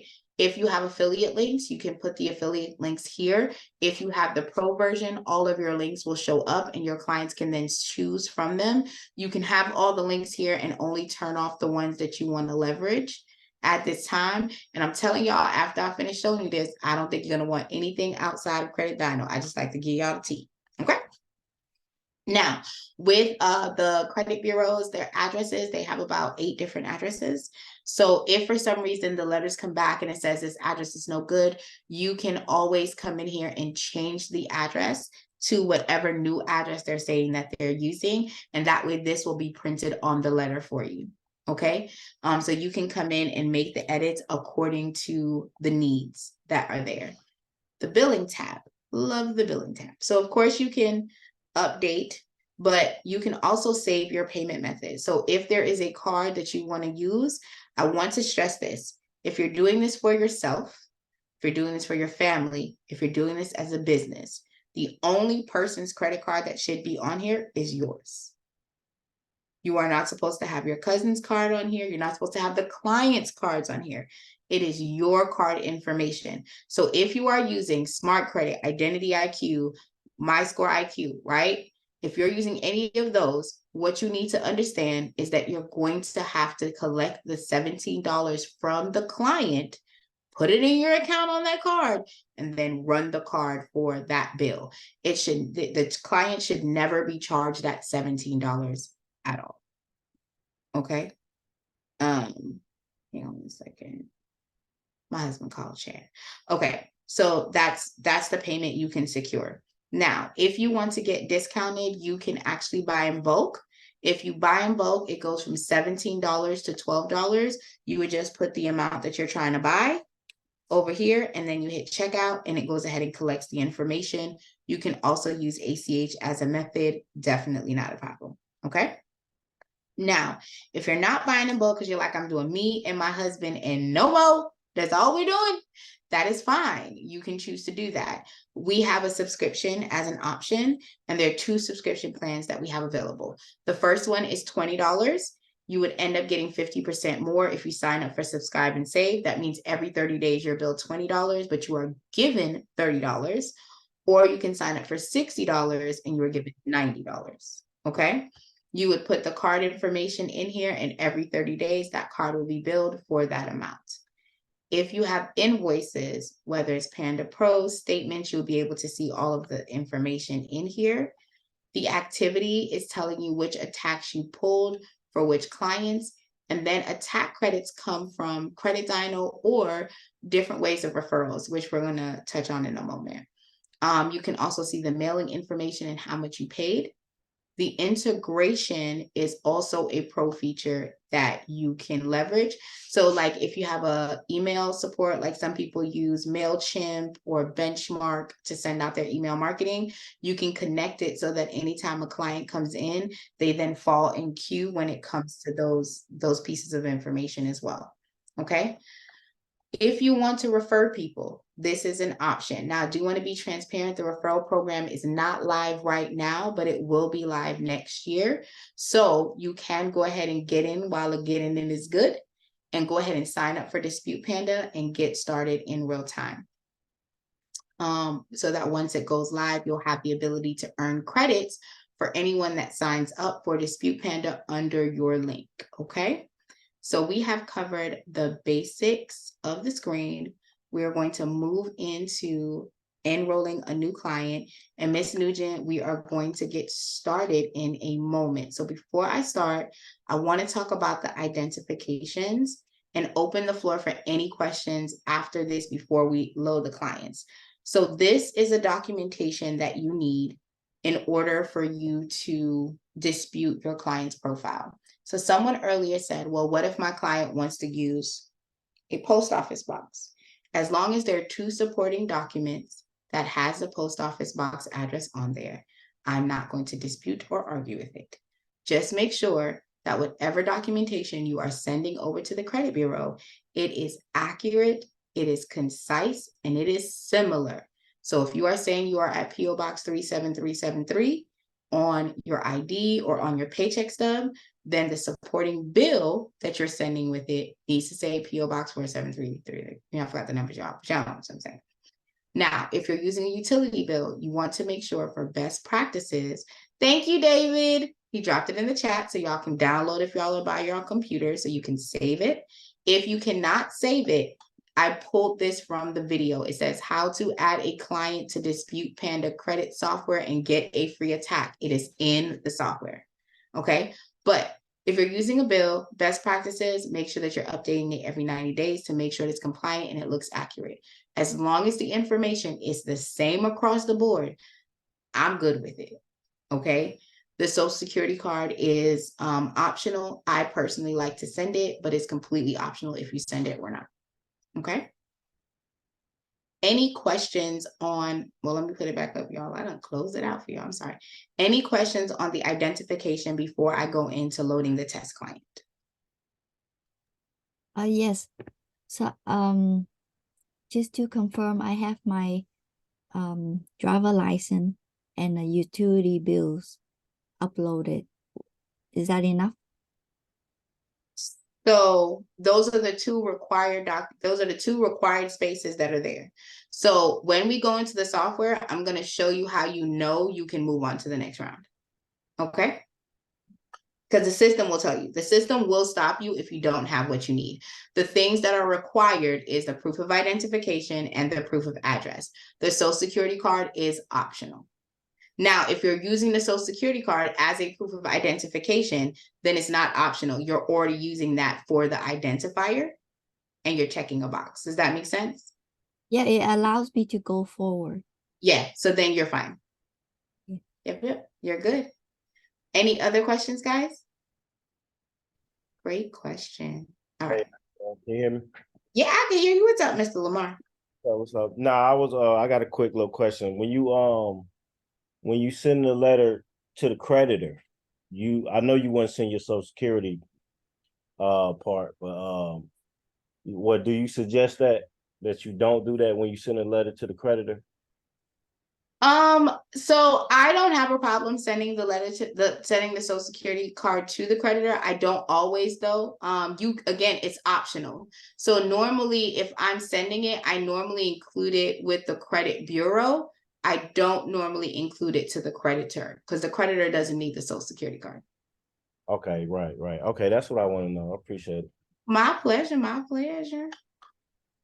Okay, great question. Anything else? All right. Did we have another question? Because I got answers. And if I don't, I'll ask them. I'll ask somebody. Yes. Yeah. If you was sending it out for the creditors, how would you stop it? Like, you know how when it all generates, how would you make the social not show for just So the you would creditor? have to remove it. You would have Okay. to remove it before you generated the letters for the creditors. Okay. But the other option is, and this is just something that I've done, I'll do it single-sided. I will print the creditor's letters single-sided, and that way I don't include the Social Security card if I'm doing it with the first round. Does that make sense? Yeah, so I'll actually print it out and not like mail it out with the Dispute Panda. I'll just print it out myself and There send you it. go. Yep, you got it. Okay, what was your question, Ms. Nugent? Great question, Perry. So I look at the report and I noticed there are some gray boxes and Hold on one second. Let me get the client loaded so that we can get to that screen, and that way I can answer those questions for you. Does that make sense? So Yeah. that way we're going through the flow, because I know that you've been here a couple of times, and I want to make sure that you get your letters for you done tonight in real time. So give me 1 second. Let me load the test client, and then I'll come back as soon as once we get to the credit report and look at that together. Okay. All right. Thank you. All right. So test client. Now I'm going to say this. You don't have to put the middle name. The only thing that you're required to put is where you see all of the asterisks. Understand that the asterisk, the little red star, is there because it says you can't move on until this is done. Once those areas are complete, you are good to go and you are golden. Each piece of the information needs to be on its designated line. So you do not have to use a middle name. You do need to use the first and last name. You want it to look exactly how it's going to look in the letter. So you don't want lowercase. Use the first, make sure the first letter is capitalized. If you are using Johnson, third, fourth, fifth, whatever. I sometimes have families. With me having families on deck, one of the things that I like to explain is that you end up because of that, I will use junior, the third, the fourth, so that I know whose file I'm working on when I'm in there. It is completely up to you. It is not required. And if the client does not use it, you want to simplify the situation, okay? But personally, I put it in there, especially if it's on a Social Security card, especially if it's on the driver's license. I'm going to use it because the point is one name, one address, one date of birth, one Social Security card. So if you go by Johnson, Smith, Jones, the fifth, right? I'm putting that's on your ID. I'm putting that information in the sequence. As I stated, you cannot use the same email address in the system once you have signed up. However, you can use the same phone number. All right. You want to put the last four of the Social Security number. And then when it comes to the address, you want to make sure that the address is on each individual line accordingly. You don't want to have the city and state up here on this line. This is specifically for the street address. You also want to go ahead and put in the client's birthday. This is all going to generate and be put on the letter. So you want to make sure that information is accurate. If you have the pro, you want to click invite client and then hit save. It will send the invite link to the client for them to be able to sign their contract, for them to be, not LeBaron coming in, for them to sign the contract, for them to go ahead and upload their IDs and their documentation, right? If you have the pro feature, that is something that you want to go ahead and do. If you don't, then you don't have to worry about it. You just hit save and you move forward. Now, when it comes to this information, hey, LeBaron, welcome to the room. If you have this information, it's going to ask you to upload. As you can see, there's only 2 required spaces. This is optional. So once you put the information in here, what you want to do is you want to go ahead and crop, because again, we're about saving over here. Okay, y'all, I like to save stuff. So once you have your information in here, I'm not printing this whole letter. They don't need to know my client's business. They don't need to know what they paid last month and this month. You're getting too nosy. So you're going to go ahead and come in here. You're going to crop it and you're going to save it. Now, again, because this is a utility bill, in 90 days, you want to come back, delete it, and then put the new bill into the system. Okay, guys? So that you have accessibility for that. I don't want you to lose focus or waste paper or waste ink. You want to give them just the information to validate that this person is who they say they are. And if the person is you, then you want to validate you are who you say you are. Okay? And you want to make sure that the goal is to get everything kind of between 1 to 2 pages. If you're using the social and you're using the driver's license and you're using the bill, you want to make sure that you can have it in at least 1 to 2 pages to break down. If not, then you're kind of expensing more money for ink. Now, the new flow does allow you to have all the letters be in black and white instead of some colors. That is a perk, but I do want to be transparent and let you guys know that you want to go ahead and try and crop as much out and keep only the things that you absolutely need for your clients on file. So we're going to hit crop and save. Okay, I'm going to stop sharing my screen for a moment and I'm going to put in the login. You know, before I stop sharing my screen, hold on. Let me go back. So Credit Dyno is a little bit different, y'all, okay? With Credit Dyno, compared to the other credit monitoring softwares, what you normally have to do is you have to go to the actual credit monitoring site, log in, refresh the report, and then come back here and click the one-click import. As long as your client is paying for the credit monitoring for the $29.99 every single month, you don't need to go anywhere. You literally just come to the actual document section, you scroll down, and after 35 days, 40 days, whatever you're using, you come back and you click one-click import and it pulls the updated credit report for you. So you don't have to log into 2 separate spaces to get what you need for your client. And because of the fact that you're using Credit Dyno for your monitoring, you get a free round of attack every 35 days as long as they're paying that $29.99. Okay, so, and again, you're still making your residual funds off of the money that's coming in. So Bob's your uncle.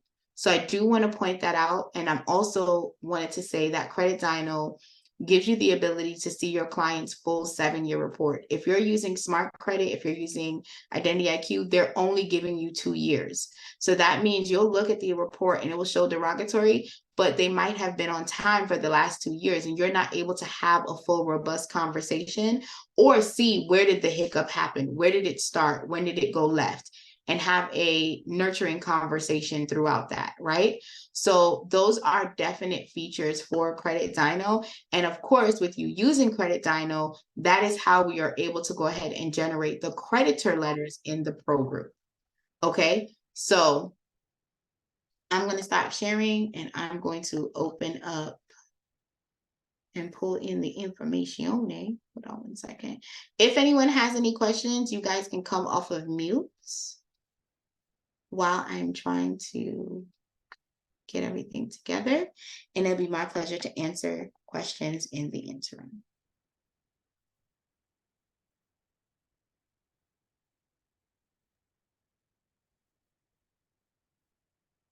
No questions? Okay. I like that. I have questions, but it's on report and dispute. Are we there? Nope. Give me 1 second. I'll share the screen now and we can go there in a second, okay? Give me 1 second. This screen just to be safe. Okay, so if every client is using Credit Dino, their round of dispute is free. Come on, Anthony. You heard me, Anthony. If you have 200 clients in your pipeline, you are making $8 every single month that person is in your pipeline. And every month that you come in here, it is free $99 for you to generate a letter, period.com. You do not have to worry about anything. You are officially good to go. Yes, you get to dispute for free. So as you guys can see, the Muslim, if you look on the screen, you see how it says document and then it says disputing, but the attack is gray. The reason why the attack is gray is because we have to go into disputing and save something before we can go and generate any letters in the attack, whether they're static or they're official rounds. Okay. So in this particular case, everything is in. You can see that all the boxes are filled. Again, this box is optional. So as long as you have these two boxes in, the credit report is on here, you are good to go on to disputing. And what I wanted to show you guys was, this is the pop-up. I couldn't show the pop-up because the password information for that dummy account was there. But this will pop up on your screen that says, hey, you have a free round of attack that's listed there. Okay, so you are able to go ahead and actually get a free round of attack every 35 days as long as your client keeps Credit Dino active. You are disputing for free. Okay, I'm going to go through the breakdown of the report and then I'm going to let you ask your question. Okay, Ms. Nugent? Yes.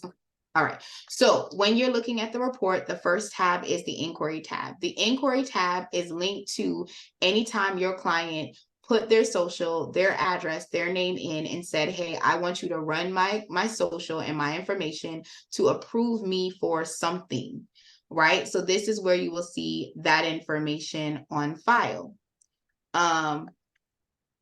This information and the rule of thumb, the best practice that we give is that when you are looking at the inquiries and then you scroll down to the accounts, you do not dispute any inquiries that are attached to open and active accounts. How do we know if the account is open and active? When you're looking at the profile, it says account status open, account status open, account status closed. If it says closed, by all means, go ahead and dispute the inquiry.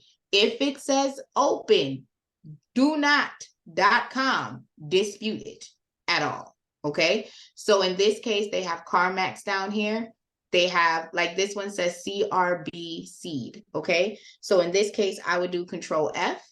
I would do come up here and I would do CRB. Okay, I just see CRB by itself. I click enter. It's only one that's populating. It's telling me on the screen there's only one. I would do seed. It's telling me there's 2 seeds that show up. Okay, so now I'm clicking enter and it's going to take me to seed bank. So now I can see, oh, wait a minute. This account that was up here is identifiable with this account down here. If this account showed open, not transferred, but open, I would not affect this account because this is an open account that would affect my client's profile. If it says charge off collections, it can be both. It's supposed to be charge off or collections. But if it says charge off, if it says collections, if it says closed, I am going to dispute the inquiry that is attached to this profile because I can. And if it is removed, it is not going to affect my client's profile because it was already affecting them negatively. So if we dispute it and we get it off, you're good to go. Our open accounts, just credit cards and loans and auto loans also.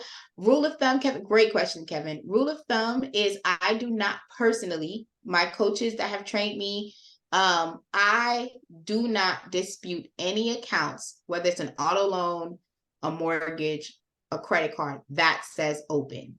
If when I look at account status, it says open, I am not disputing the inquiry that I see at the top. Okay, great question. Great question. So in this case, because it has 2 hyphens, I would search both hyphens that is regarded. I just went down there and I saw, yep, I'm going to dispute this because this is a closed account for my client. I searched CRB, I didn't see anything. I searched seed, I did see something. I'm now going to dispute this because it is a collections account that's notated on there that is affecting my client's credit. I want it off of there, okay? Now I'm going to go and you're going to do the same process with each one of these. So now it says one main, okay? I'm going to go ahead and I'm going to click through. And it says there's no one main. If I wanted to be triple sure, I'd say, okay, let me check all of the ones.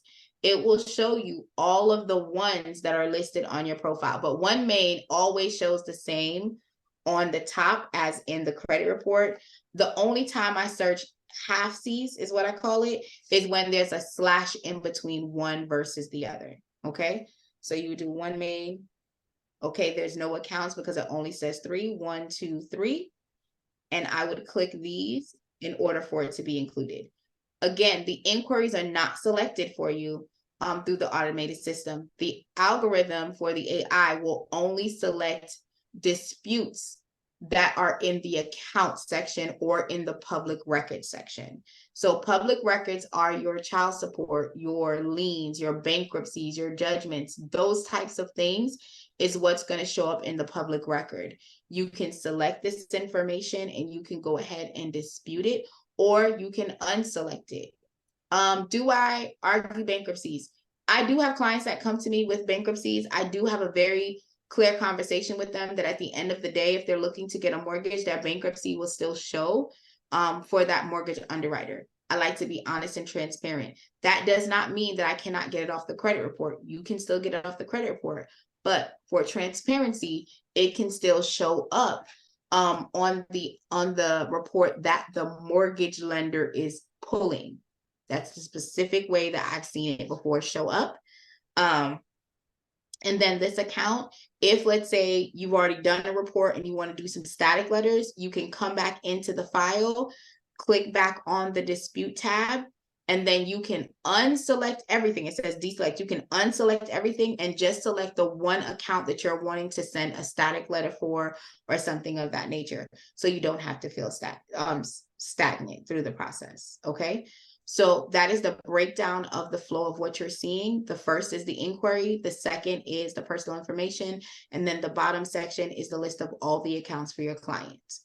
So now, Ms. Nugent, what question did you have now that we're here? I did what you said about control fine. I couldn't Are you talking find. about command? You have a Mac, it's Command F. Yeah, Command F. I didn't find any. Most of them, I did not find the matches, so I'm just gonna select most of them. Okay.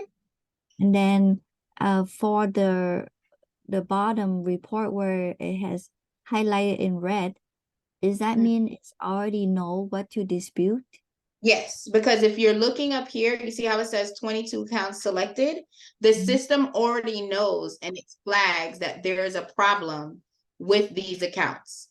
So they already know that there was an issue, whether it's a late payment, whether it's a charge off. The system already knows that there was a problem and it has automatically selected it for you. If you don't want to dispute that, which is fine, you would just have to either, if it's all 3 boxes, meaning TransUnion, Experian, Equifax, you can check the box to unselect. If you just don't, if it only has 2, like you see over here on this screen where it says Wells Fargo only has TransUnion, Experian, you would uncheck these 2 boxes and just not dispute. But systemically, the AI software knows that this account needs to be disputed. And we'll go ahead and generate the letter accordingly. And the verbiage will be different for an open account versus a closed account. Personally, I do not, because I do have my own letters, I do not check the boxes for any open accounts that my clients have. So if I see that my client has an open account, and let's say when I look into it, the issue that they have, and again, this is a feature with the credit dyno. When you click the I, it takes you to the software where you can see the summary of the report. and you can also see the payment history. So the issue with this specific account is that the person has 64% late payments. They paid on time 64%. So their payment history is janky, right? So what I would do is I wouldn't generate a standard letter for this particular profile. What I would do is I would unselect it and I would go the good faith letter round, and I would have the conversation. Again, with you being it's your account, I would say you look back at the account and you see what's going on. When did the first late payment start? And then start planning to not make late payments. Because here's the situation. This person was late in 2023. What happens is your late payment, you don't get the points back until 24 months from that last late payment. So in this particular case, she's going to have an impact unless we can get the good faith letter out and we can send it over to the CEOs asking their forgiveness, right? Which is also the good faith letter is also in the static system where you can go ahead and send it off. But in this particular case, this late payment is going to affect this person until June 2 years from now. Right? So in my particular case, they're keeping the card, they're having all the stuff. I'm not necessarily going to dispute it. Now, there are tactics out there where people will dispute it to get it taken off. And that way, when it starts reporting again, they're hoping that it only reports the positive information, but you don't want to run the risk of impacting your client's profile. So the late payment letter would be the best way to go. It's called, and there's a goodwill letter that's in the system that will be generated for you. So you're able to see that information. Then you can also see the account health. That information is normally best with credit cards. So I'm going to show you guys on the credit cards. The account health tells you how much utilization your client is using in comparison to how much the credit limit is.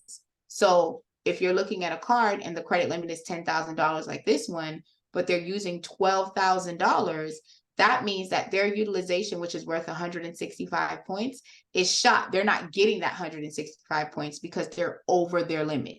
So your conversation would be, if it's for you as an individual, it'll be, okay, I need to go ahead and pay 2 times the minimum payment plus $4 in order to get out of the position that I'm in, or you're going to have to aggressively pay down that card to get you back in good standings. For you to be at the 700 or 800 club, you need to be using less than 15% of your utilization. And let me be clear, I'm not saying don't use the card. I'm saying if you're using the card, you want to look at your statement date and make sure that you're paying that card off to the lowest possible amount before it's about to report to your credit. That is how you're going to win in these streets. So you're able to look and see, when did the person start falling late? Are they still late now? In this particular case, you're going to complete the regular letter because this account is closed, it's charged off. They're over the limit. So this is affecting your client in a negative way because they're over the limit. It's charged off more than likely because it says charge off collection. Once it's past 100 and 180 days, it normally goes into charge off status because they deem that you're no longer collectible, right? So you're able to have this robust set of information that is accessible to you. But yes, these boxes are here and the system automatically checks it for you. Did you have another question, Ms. Nugent, on the boxes? Yeah, so when you check it, like you said, is the system know what letters to generate, like good faith letter? Anything? No, you have to generate the good faith letter. The only letter that you are going to generate from the boxes that are being checked is whatever you tell the system to check.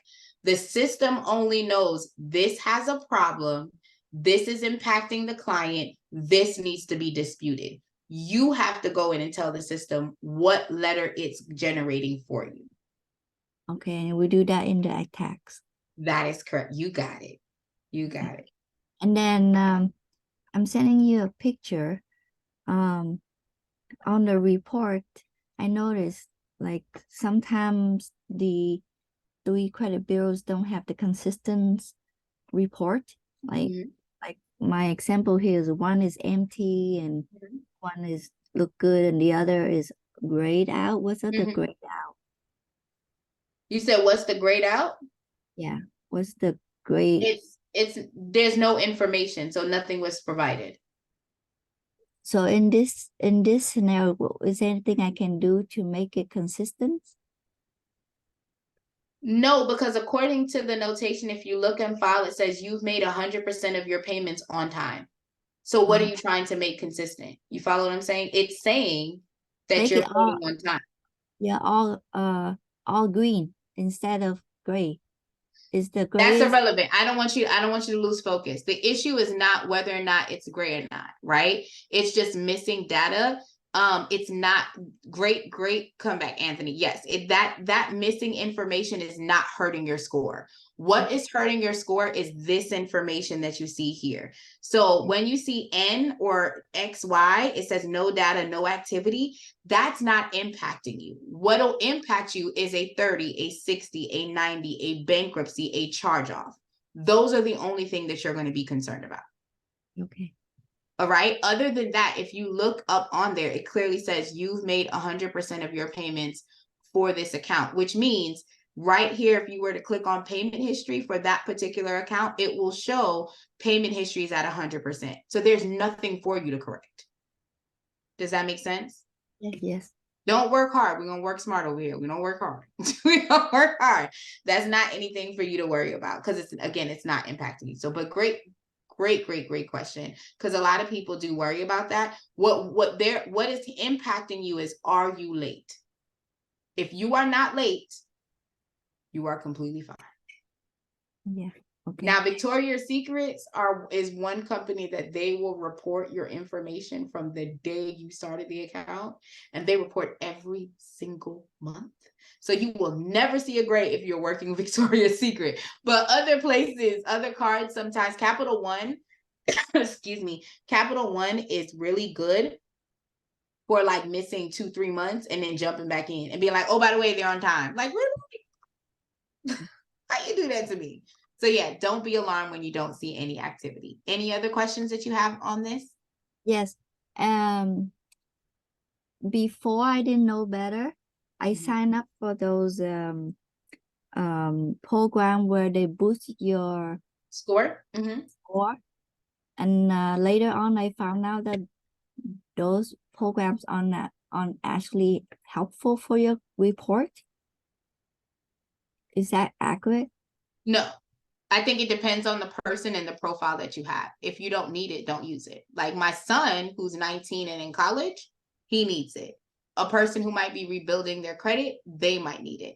But if you have a seasoned report, so when I say seasoned, if you have history that's 4, 7, 10 years old, if you have accounts that are open and paying on time, then you are still having an open and active credit line, revolving, loans. If you already have all those gustos, there's not really not a need for you to have them on your profile.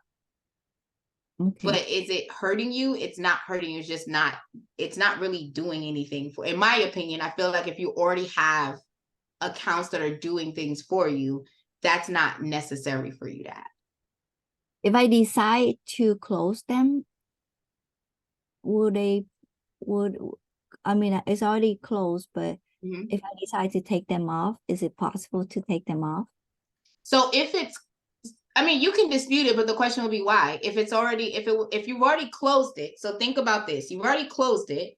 It's positive information. Why do you need to take it off? You're working harder for something that you don't need to trouble. It was giving you positive information. You decided to go ahead and not utilize it anymore. It's still a positive account that's showing on your profile. There's really no need to trouble it. Would be my statement. If you choose to, I don't see the problem as long as you have other things that are older on your profile. Okay. Any other questions? No, that's it. Okay, thank you. Great questions. iPhone said, if I sent my first round and only disputed bankruptcy, when should I go back and dispute the rest? 35 days. I'm going to say this again.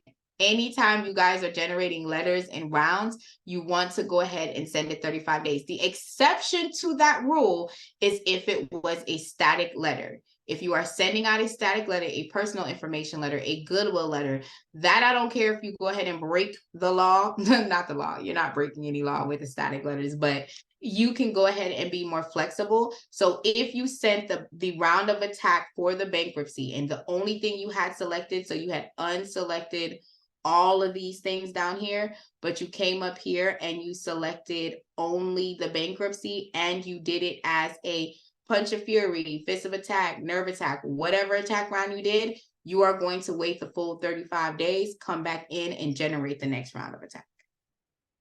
Okay, great question, iPhone. I love this. I love this.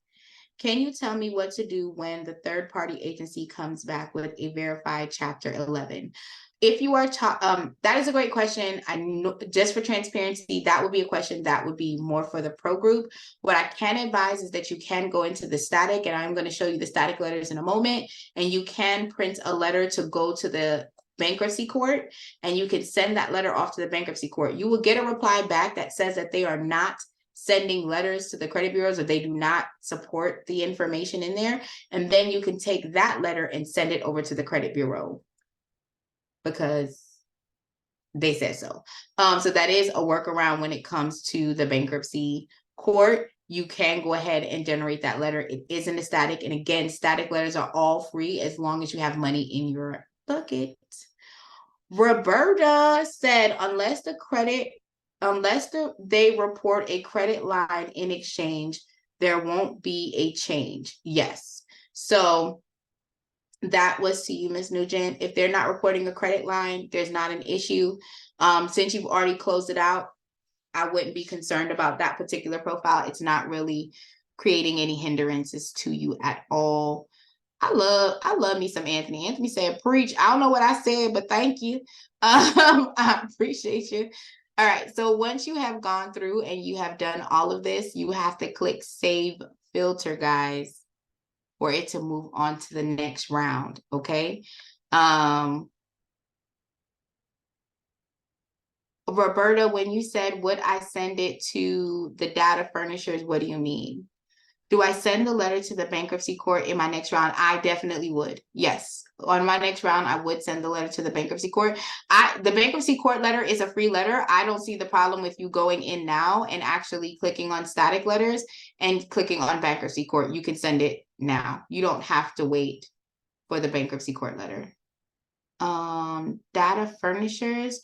So when you select the accounts under attacks, and then you come to the static letters, it can, if it is linked to the data furnishers, it will generate to that specific data furnisher that is coming through on the credit report. So you would be able to see that account on there. Yes. So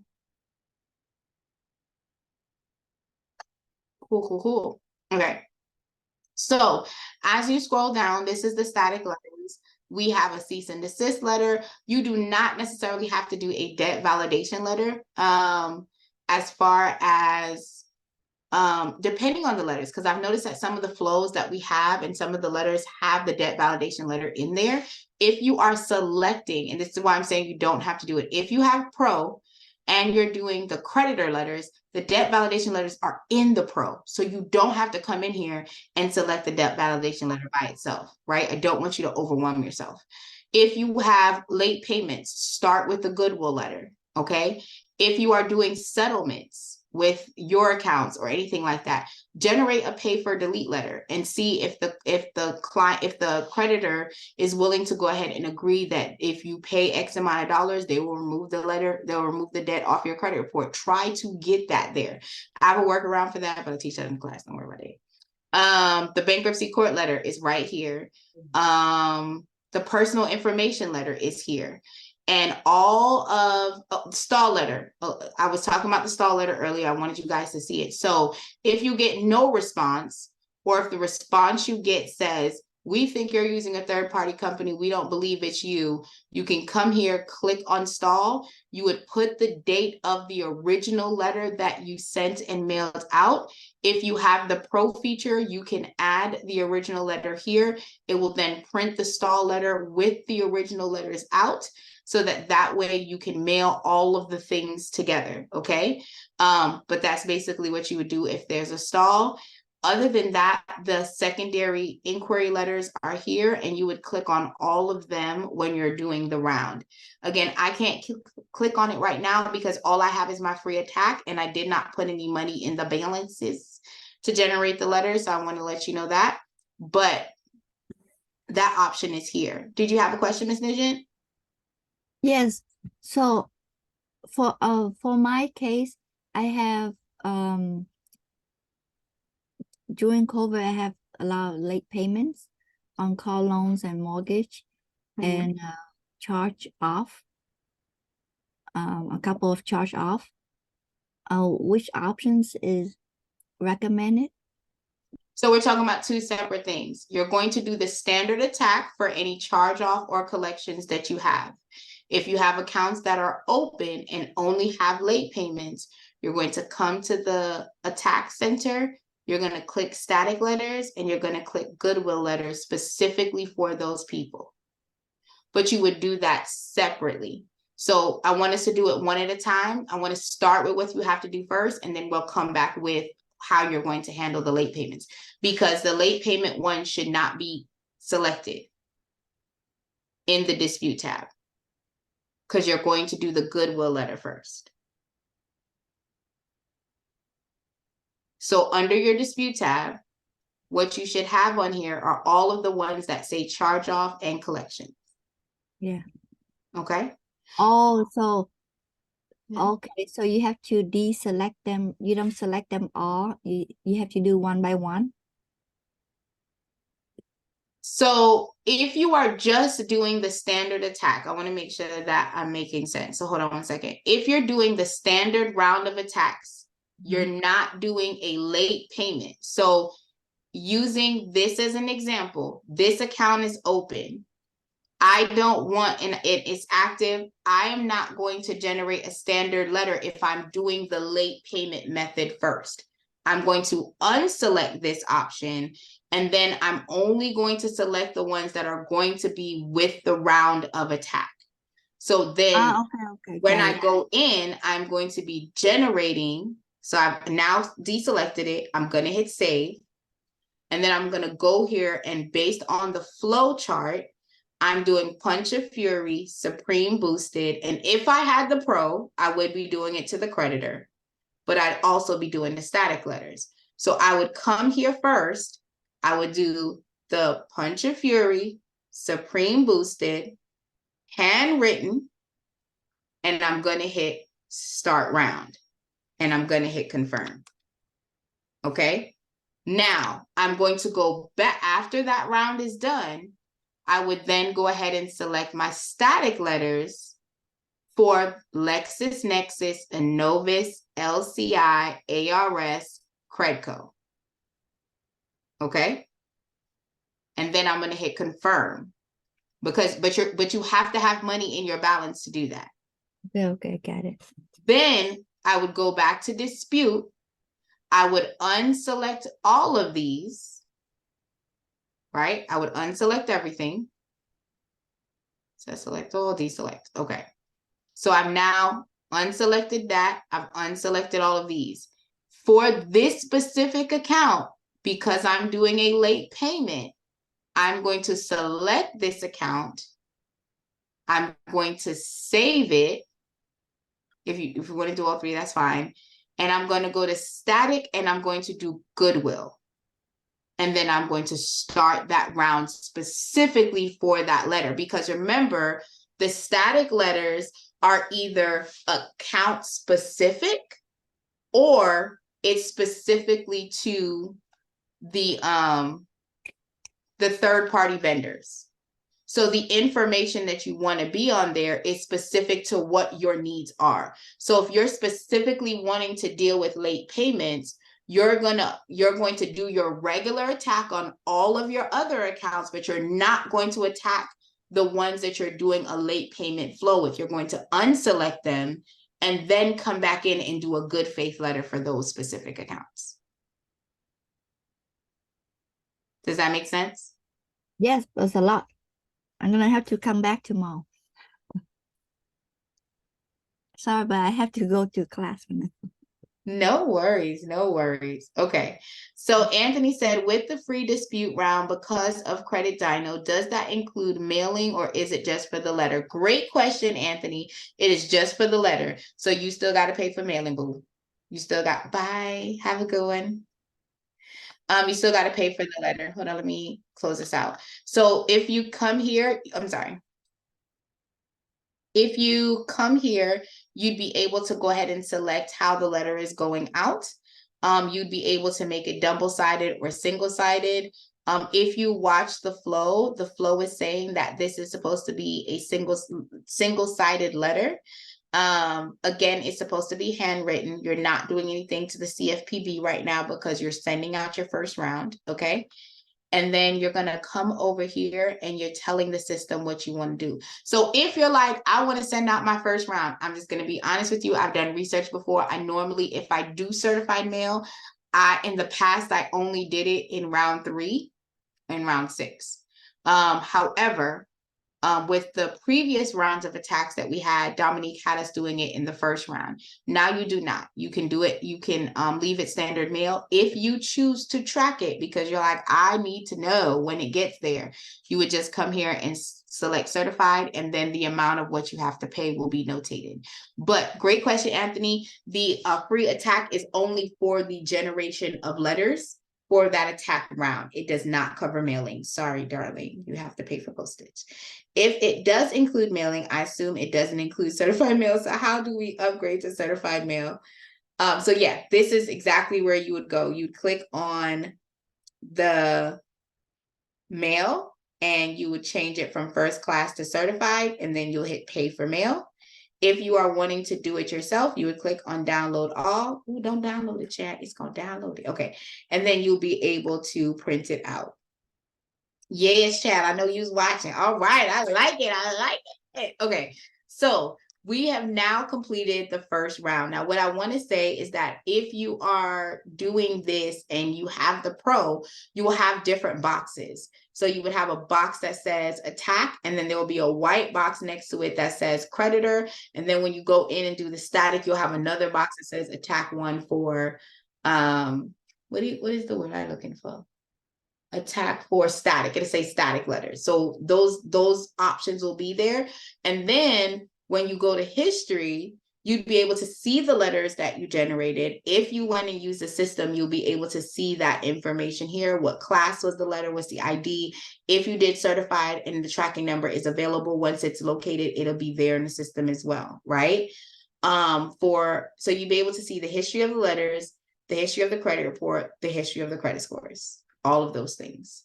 And then if you have invoices, the invoice information is here, and the note option is a pro feature. Here's why I like the note option. So using Miss Nugent as an option, if she would have gone in and did a goodwill letter for a couple of the vendors on her credit report, my recommendation is to keep a note that says, I sent a goodwill letter for this, this, and this. Now, let me bear in mind, you do get to see the letters that you generated in the system. However, I ain't got time for all that. I'm not scrolling. I like to go to my notes because I like cheat sheets, okay? And you can see it there. So if you have the pro, that is a feature that you have accessible. Also on the screen, I like to point out, it tells you which software you're using for your client. So you know exactly, like, this credit monitoring is for our one-click import with Credit Dino. You don't understand the time it saves. Or this person is using smart credit and they're able to navigate the waters, okay? So that is basically what is accessible there. And I also want to show you guys something that happens. You see how here it says one attack round 1 of free attack, and it's still showing. Do not let it fool you. It will charge you if you go ahead and pull another attack, okay?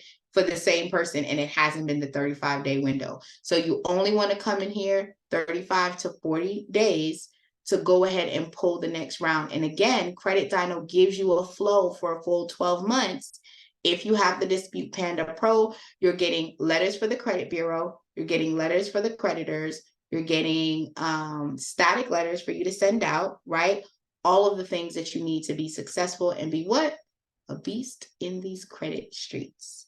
So we have officially gone through the first segment. We've uploaded everything. We've made our first round of attack for our client. We have set up the disputes. What questions and concerns do you guys have now? I want to open it up for questions while we are here.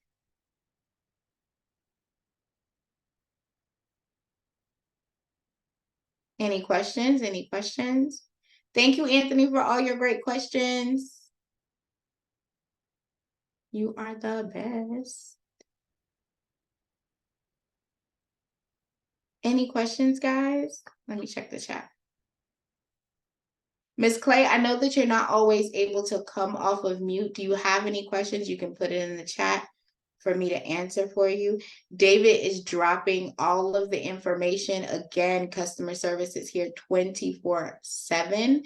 If you can drop the community in the chat as well, so that anyone that's new can be a part of the community. Kevin, do you have any questions? No questions. Okay. Did Miss Clay, did you generate your first round of letters yet? I wanted to find out because I know you've been here a couple of times. Roberta, how about new items on file during round one? Roberta, what do you mean? Oh, okay. Roberta, are you there? What do you mean when you say Can you hear me? Yes, I can hear you now.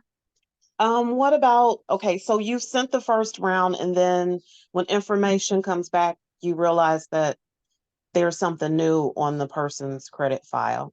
Mm-hmm.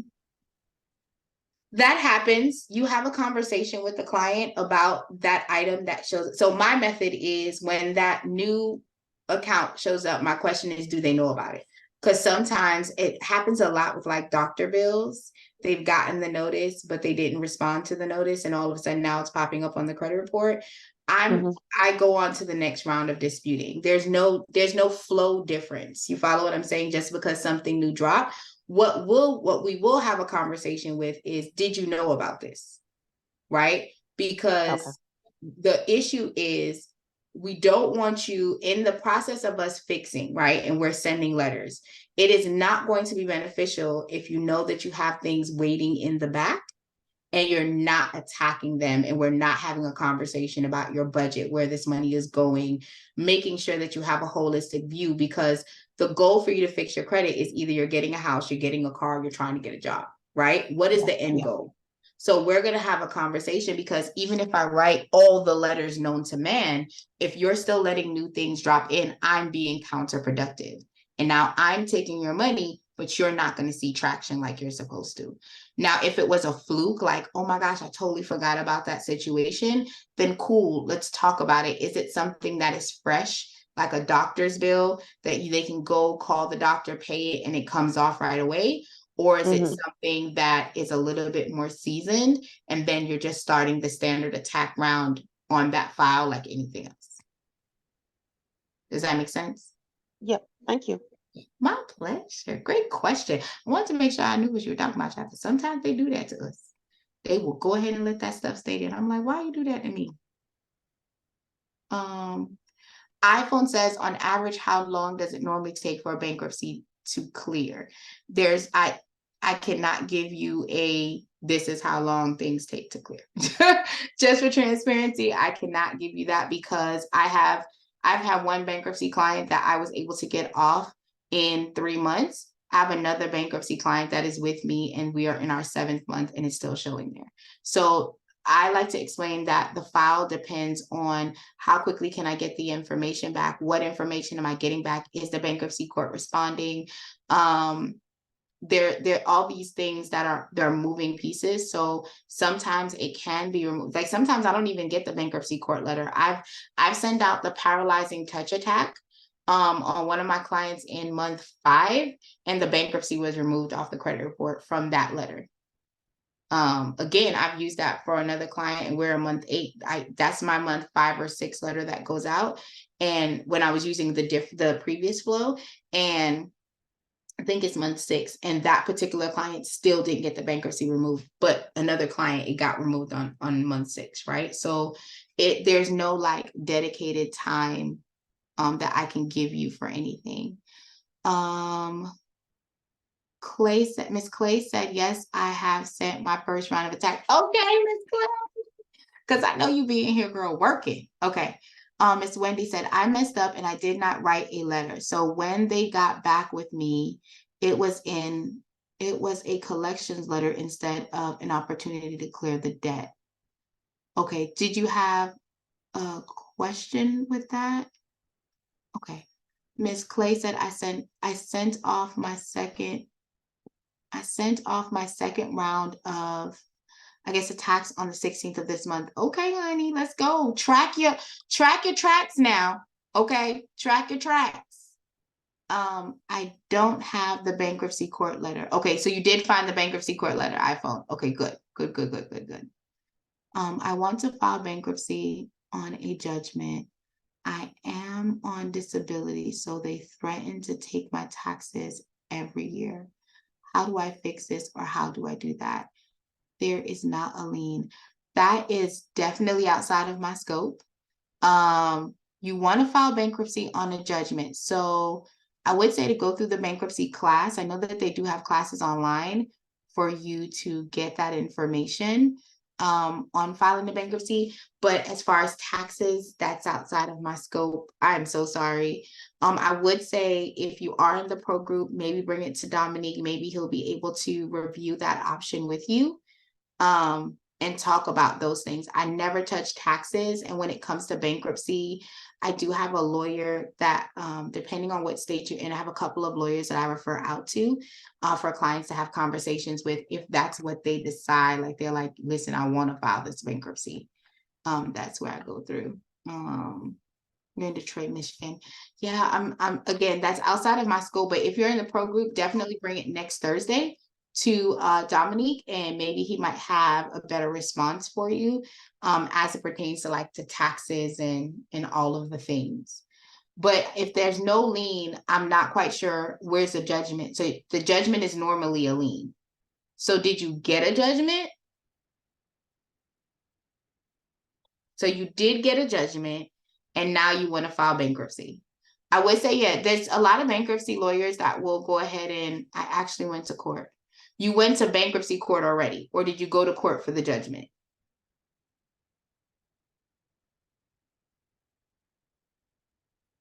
Maybe I should just talk. Yeah, come on, honey. Hey, Miss Wendy. I'm like, wait a minute. I'm sitting here trying to keep up with the questions. I can't get my video on right now. I didn't fix You are it. fine. You are fine. But so this is my situation. Okay. At the time, because I'm on disability, but before that, I was on aid. I was getting food stamps and stuff like that. So I do a lot of research, and I was told that I was judgment proof. So I can't remember the word that was on the paperwork when I was going to court, but I could not figure out what that word meant. I kept looking it up because that's the word that actually messed me up in the end. So I ended up losing the court thing, what I don't know what you call it. I ended up losing my case. And they ended up winning and filing, back and doing a judgment on me. So now, because I'm doing disability, they can't take my disability. They can't do that. Right. So now they threaten my taxes. Okay. And so I haven't filed taxes. I have a 6-year-old. I haven't filed taxes since, ever. I didn't think I needed to because I was on disability, but I found out I could. Okay. So I started reading about bankruptcies and judgments and things like that. They already have the car.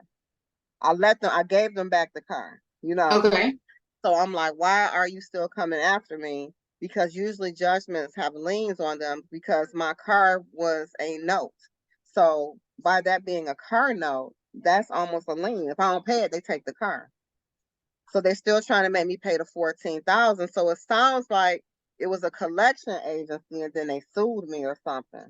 It's like a lawyer or something like that, So one of the things that I would suggest is writing a simple letter to the creditor that says, hey, I know that there might be a surplus or a deficiency.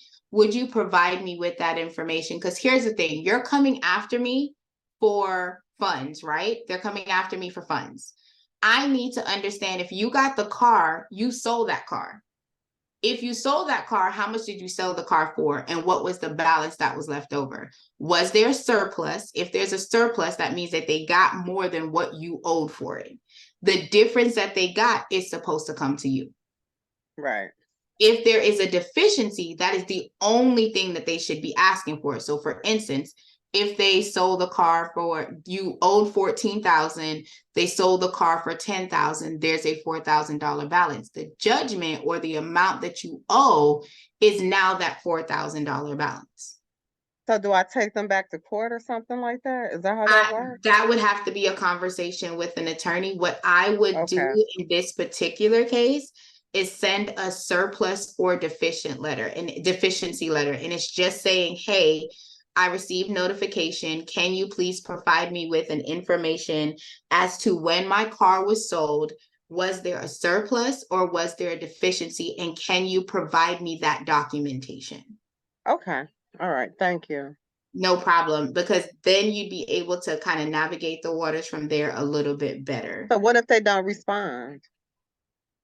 Well, they have to respond if they're trying to collect something from you. They're not going to not respond because ultimately they're trying to get some kind of money. I'm trying to figure out why the judge even allowed that, though. That's just weird to me, but yeah, I'm not sure. But if there's a judgment on there, because again, a lot of people think that when they go through credit repair, the debt is removed and it's not collectible. No, the debt can still be collectible. Like it's not even on my credit report. Okay, so this is not shown on your credit report. No, that's why I'm saying this is so weird. It is not on my credit report, so I'm confused. It's not on there. Where are you seeing this letter? So they're sending them to me. Okay. Lamar said they're crooks. Something's going on because they send a letter saying, we're taking your taxes. And I'm like, this don't even sound right. And I actually went all the way to court for that. Yeah. Like I said, in that case, I would definitely, there are some attorneys that will speak to you for free. You can take the document down there, check the validity of the documentation. If it's not showing on your credit report, what I would do is definitely see what happens during the taxes. But if you are concerned, like do 1 year and see what they do. Well, I don't see why not, but again, I can't advise when it pertains. No, that's a good idea. But I wasn't gonna do them anyway, so why not test the waters and see what happens? Absolutely, and again, I would respond to them specifically with that surplus and deficiency letter, because now the question that I'm asking you is, what do I owe you? You took me to court. There's this judgment. You have the car. What did you sell the car for? I need to know that information.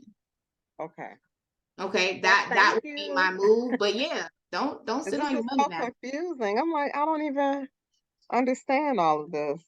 They threaten me every year. Oh, but yeah, if you need anything, respond. They will assume the debt is yours. Not necessarily, because if you're with her asking that specific question in writing, you're not assuming anything is yours. You're specifically requesting information. If they cannot provide the information, again, if they cannot validate the information, then there's a problem. The threat is what I think is more concerning, and that would be where I would personally take that information to an attorney, just me, if they're threatening me and I'm concerned that they are valid. Trying to send out my first round, and I don't see where I can attack my personal information. So all of the letters automatically generate with personal information. All of the letters that you have generate with personal information. If you want to send a separate personal information letter, it's under the static tab, and you would actually go down and it says personal information is directly under failure to respond. Okay.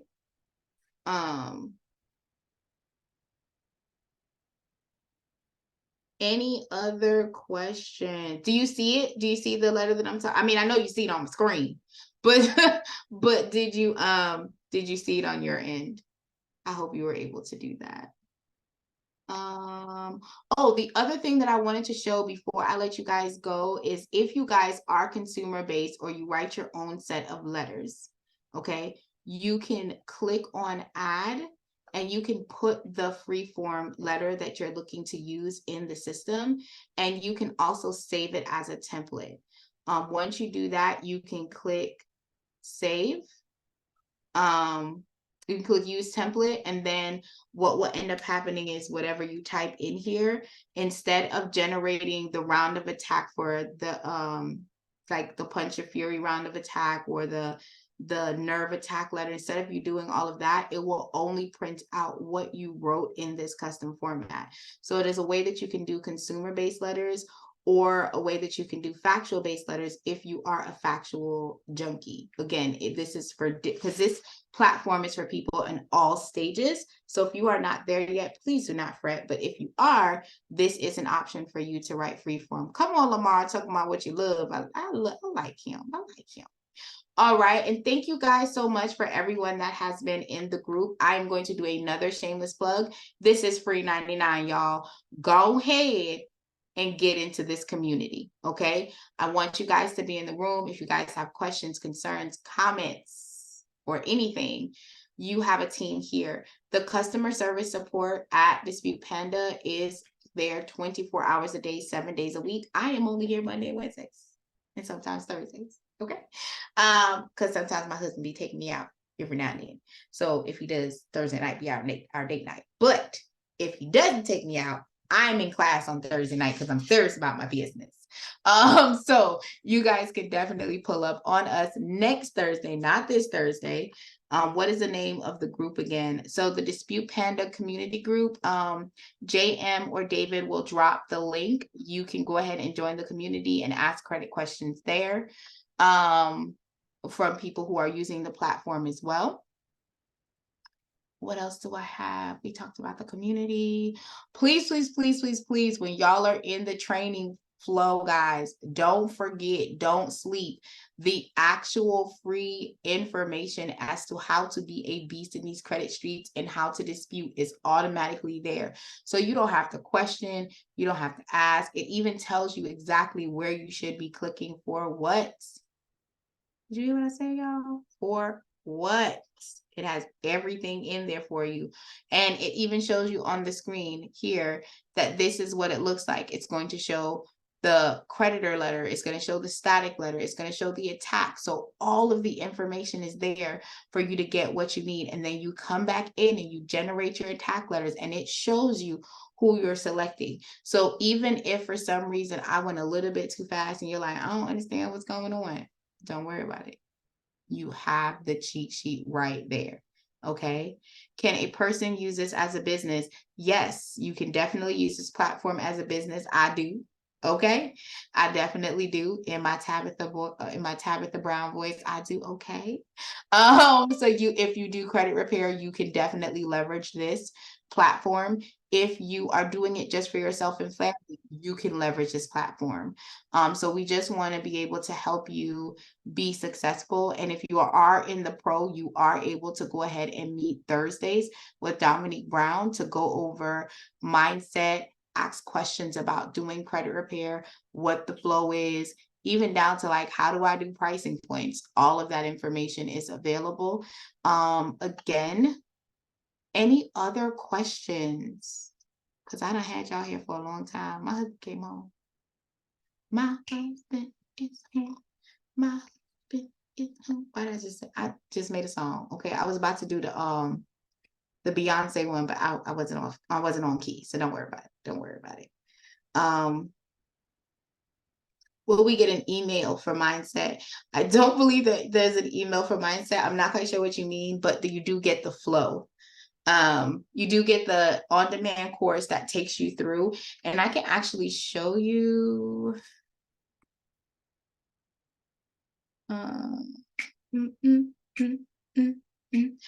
So that's a great question. Hold on. I keep getting locked out of this thing like it don't want to act right. Miss most of the content. Okay. So no, this is the actual platform itself. when you get the credit repair blueprint. So you do get some on-demand courses, excuse me, that are available. It covers what you need to do day one. It has the replays for the Zoom calls that we've already done, what branding looks like, all of those things. And then it has courses that you have to work through. So if you go through the pro, you will be able to be logged into this. It's 67 different classes. Remember that if you miss a beat to this call, it will be, yes, so this call is uploaded on YouTube. Sorry about that. Thanks, David. We are on the YouTube, as my son says at 6 years old. Like, comment, and subscribe to the YouTube. We are going to drop it in the chat. Other than that, we are hitting the, let me make sure it's in the chat. Yep, David just dropped it in the chat. Thank you so much, David. Other than that, do you guys have any other questions, concerns, or comments? If not, if all hearts, minds are clear, it'd be my pleasure to let y'all go ahead and go. Any other questions? 5, 4, 3, 2, 1. Hey, no? Okay. It's my pleasure, Miss Wendy. Thank you so much for coming in for your questions. And if you want to watch the replays for any other classes that we've had, please go ahead and click the YouTube channel. It's in the chat, the YouTube channel information in the chat. It is our pleasure to go ahead and be of service. As I would like to say, David and JM, thank you for being such amazing co-hosts and moderators in the chat. For anyone who has any questions, or that is with the pro group, please remember the pro group meets on Thursday, not this Thursday, next Thursday. If you guys have any questions or concerns, y'all can find me in these streets. Okay, my name is Raquel May David everywhere. You can search me up. And it has been a blessing to be a blessing to you guys. So thank you so much for being the best part of Dispute Panda and of my Wednesday. I'm now going to go and harass my husband. So you guys have a great day. Thank you for all y'all do. Bye. Sharing.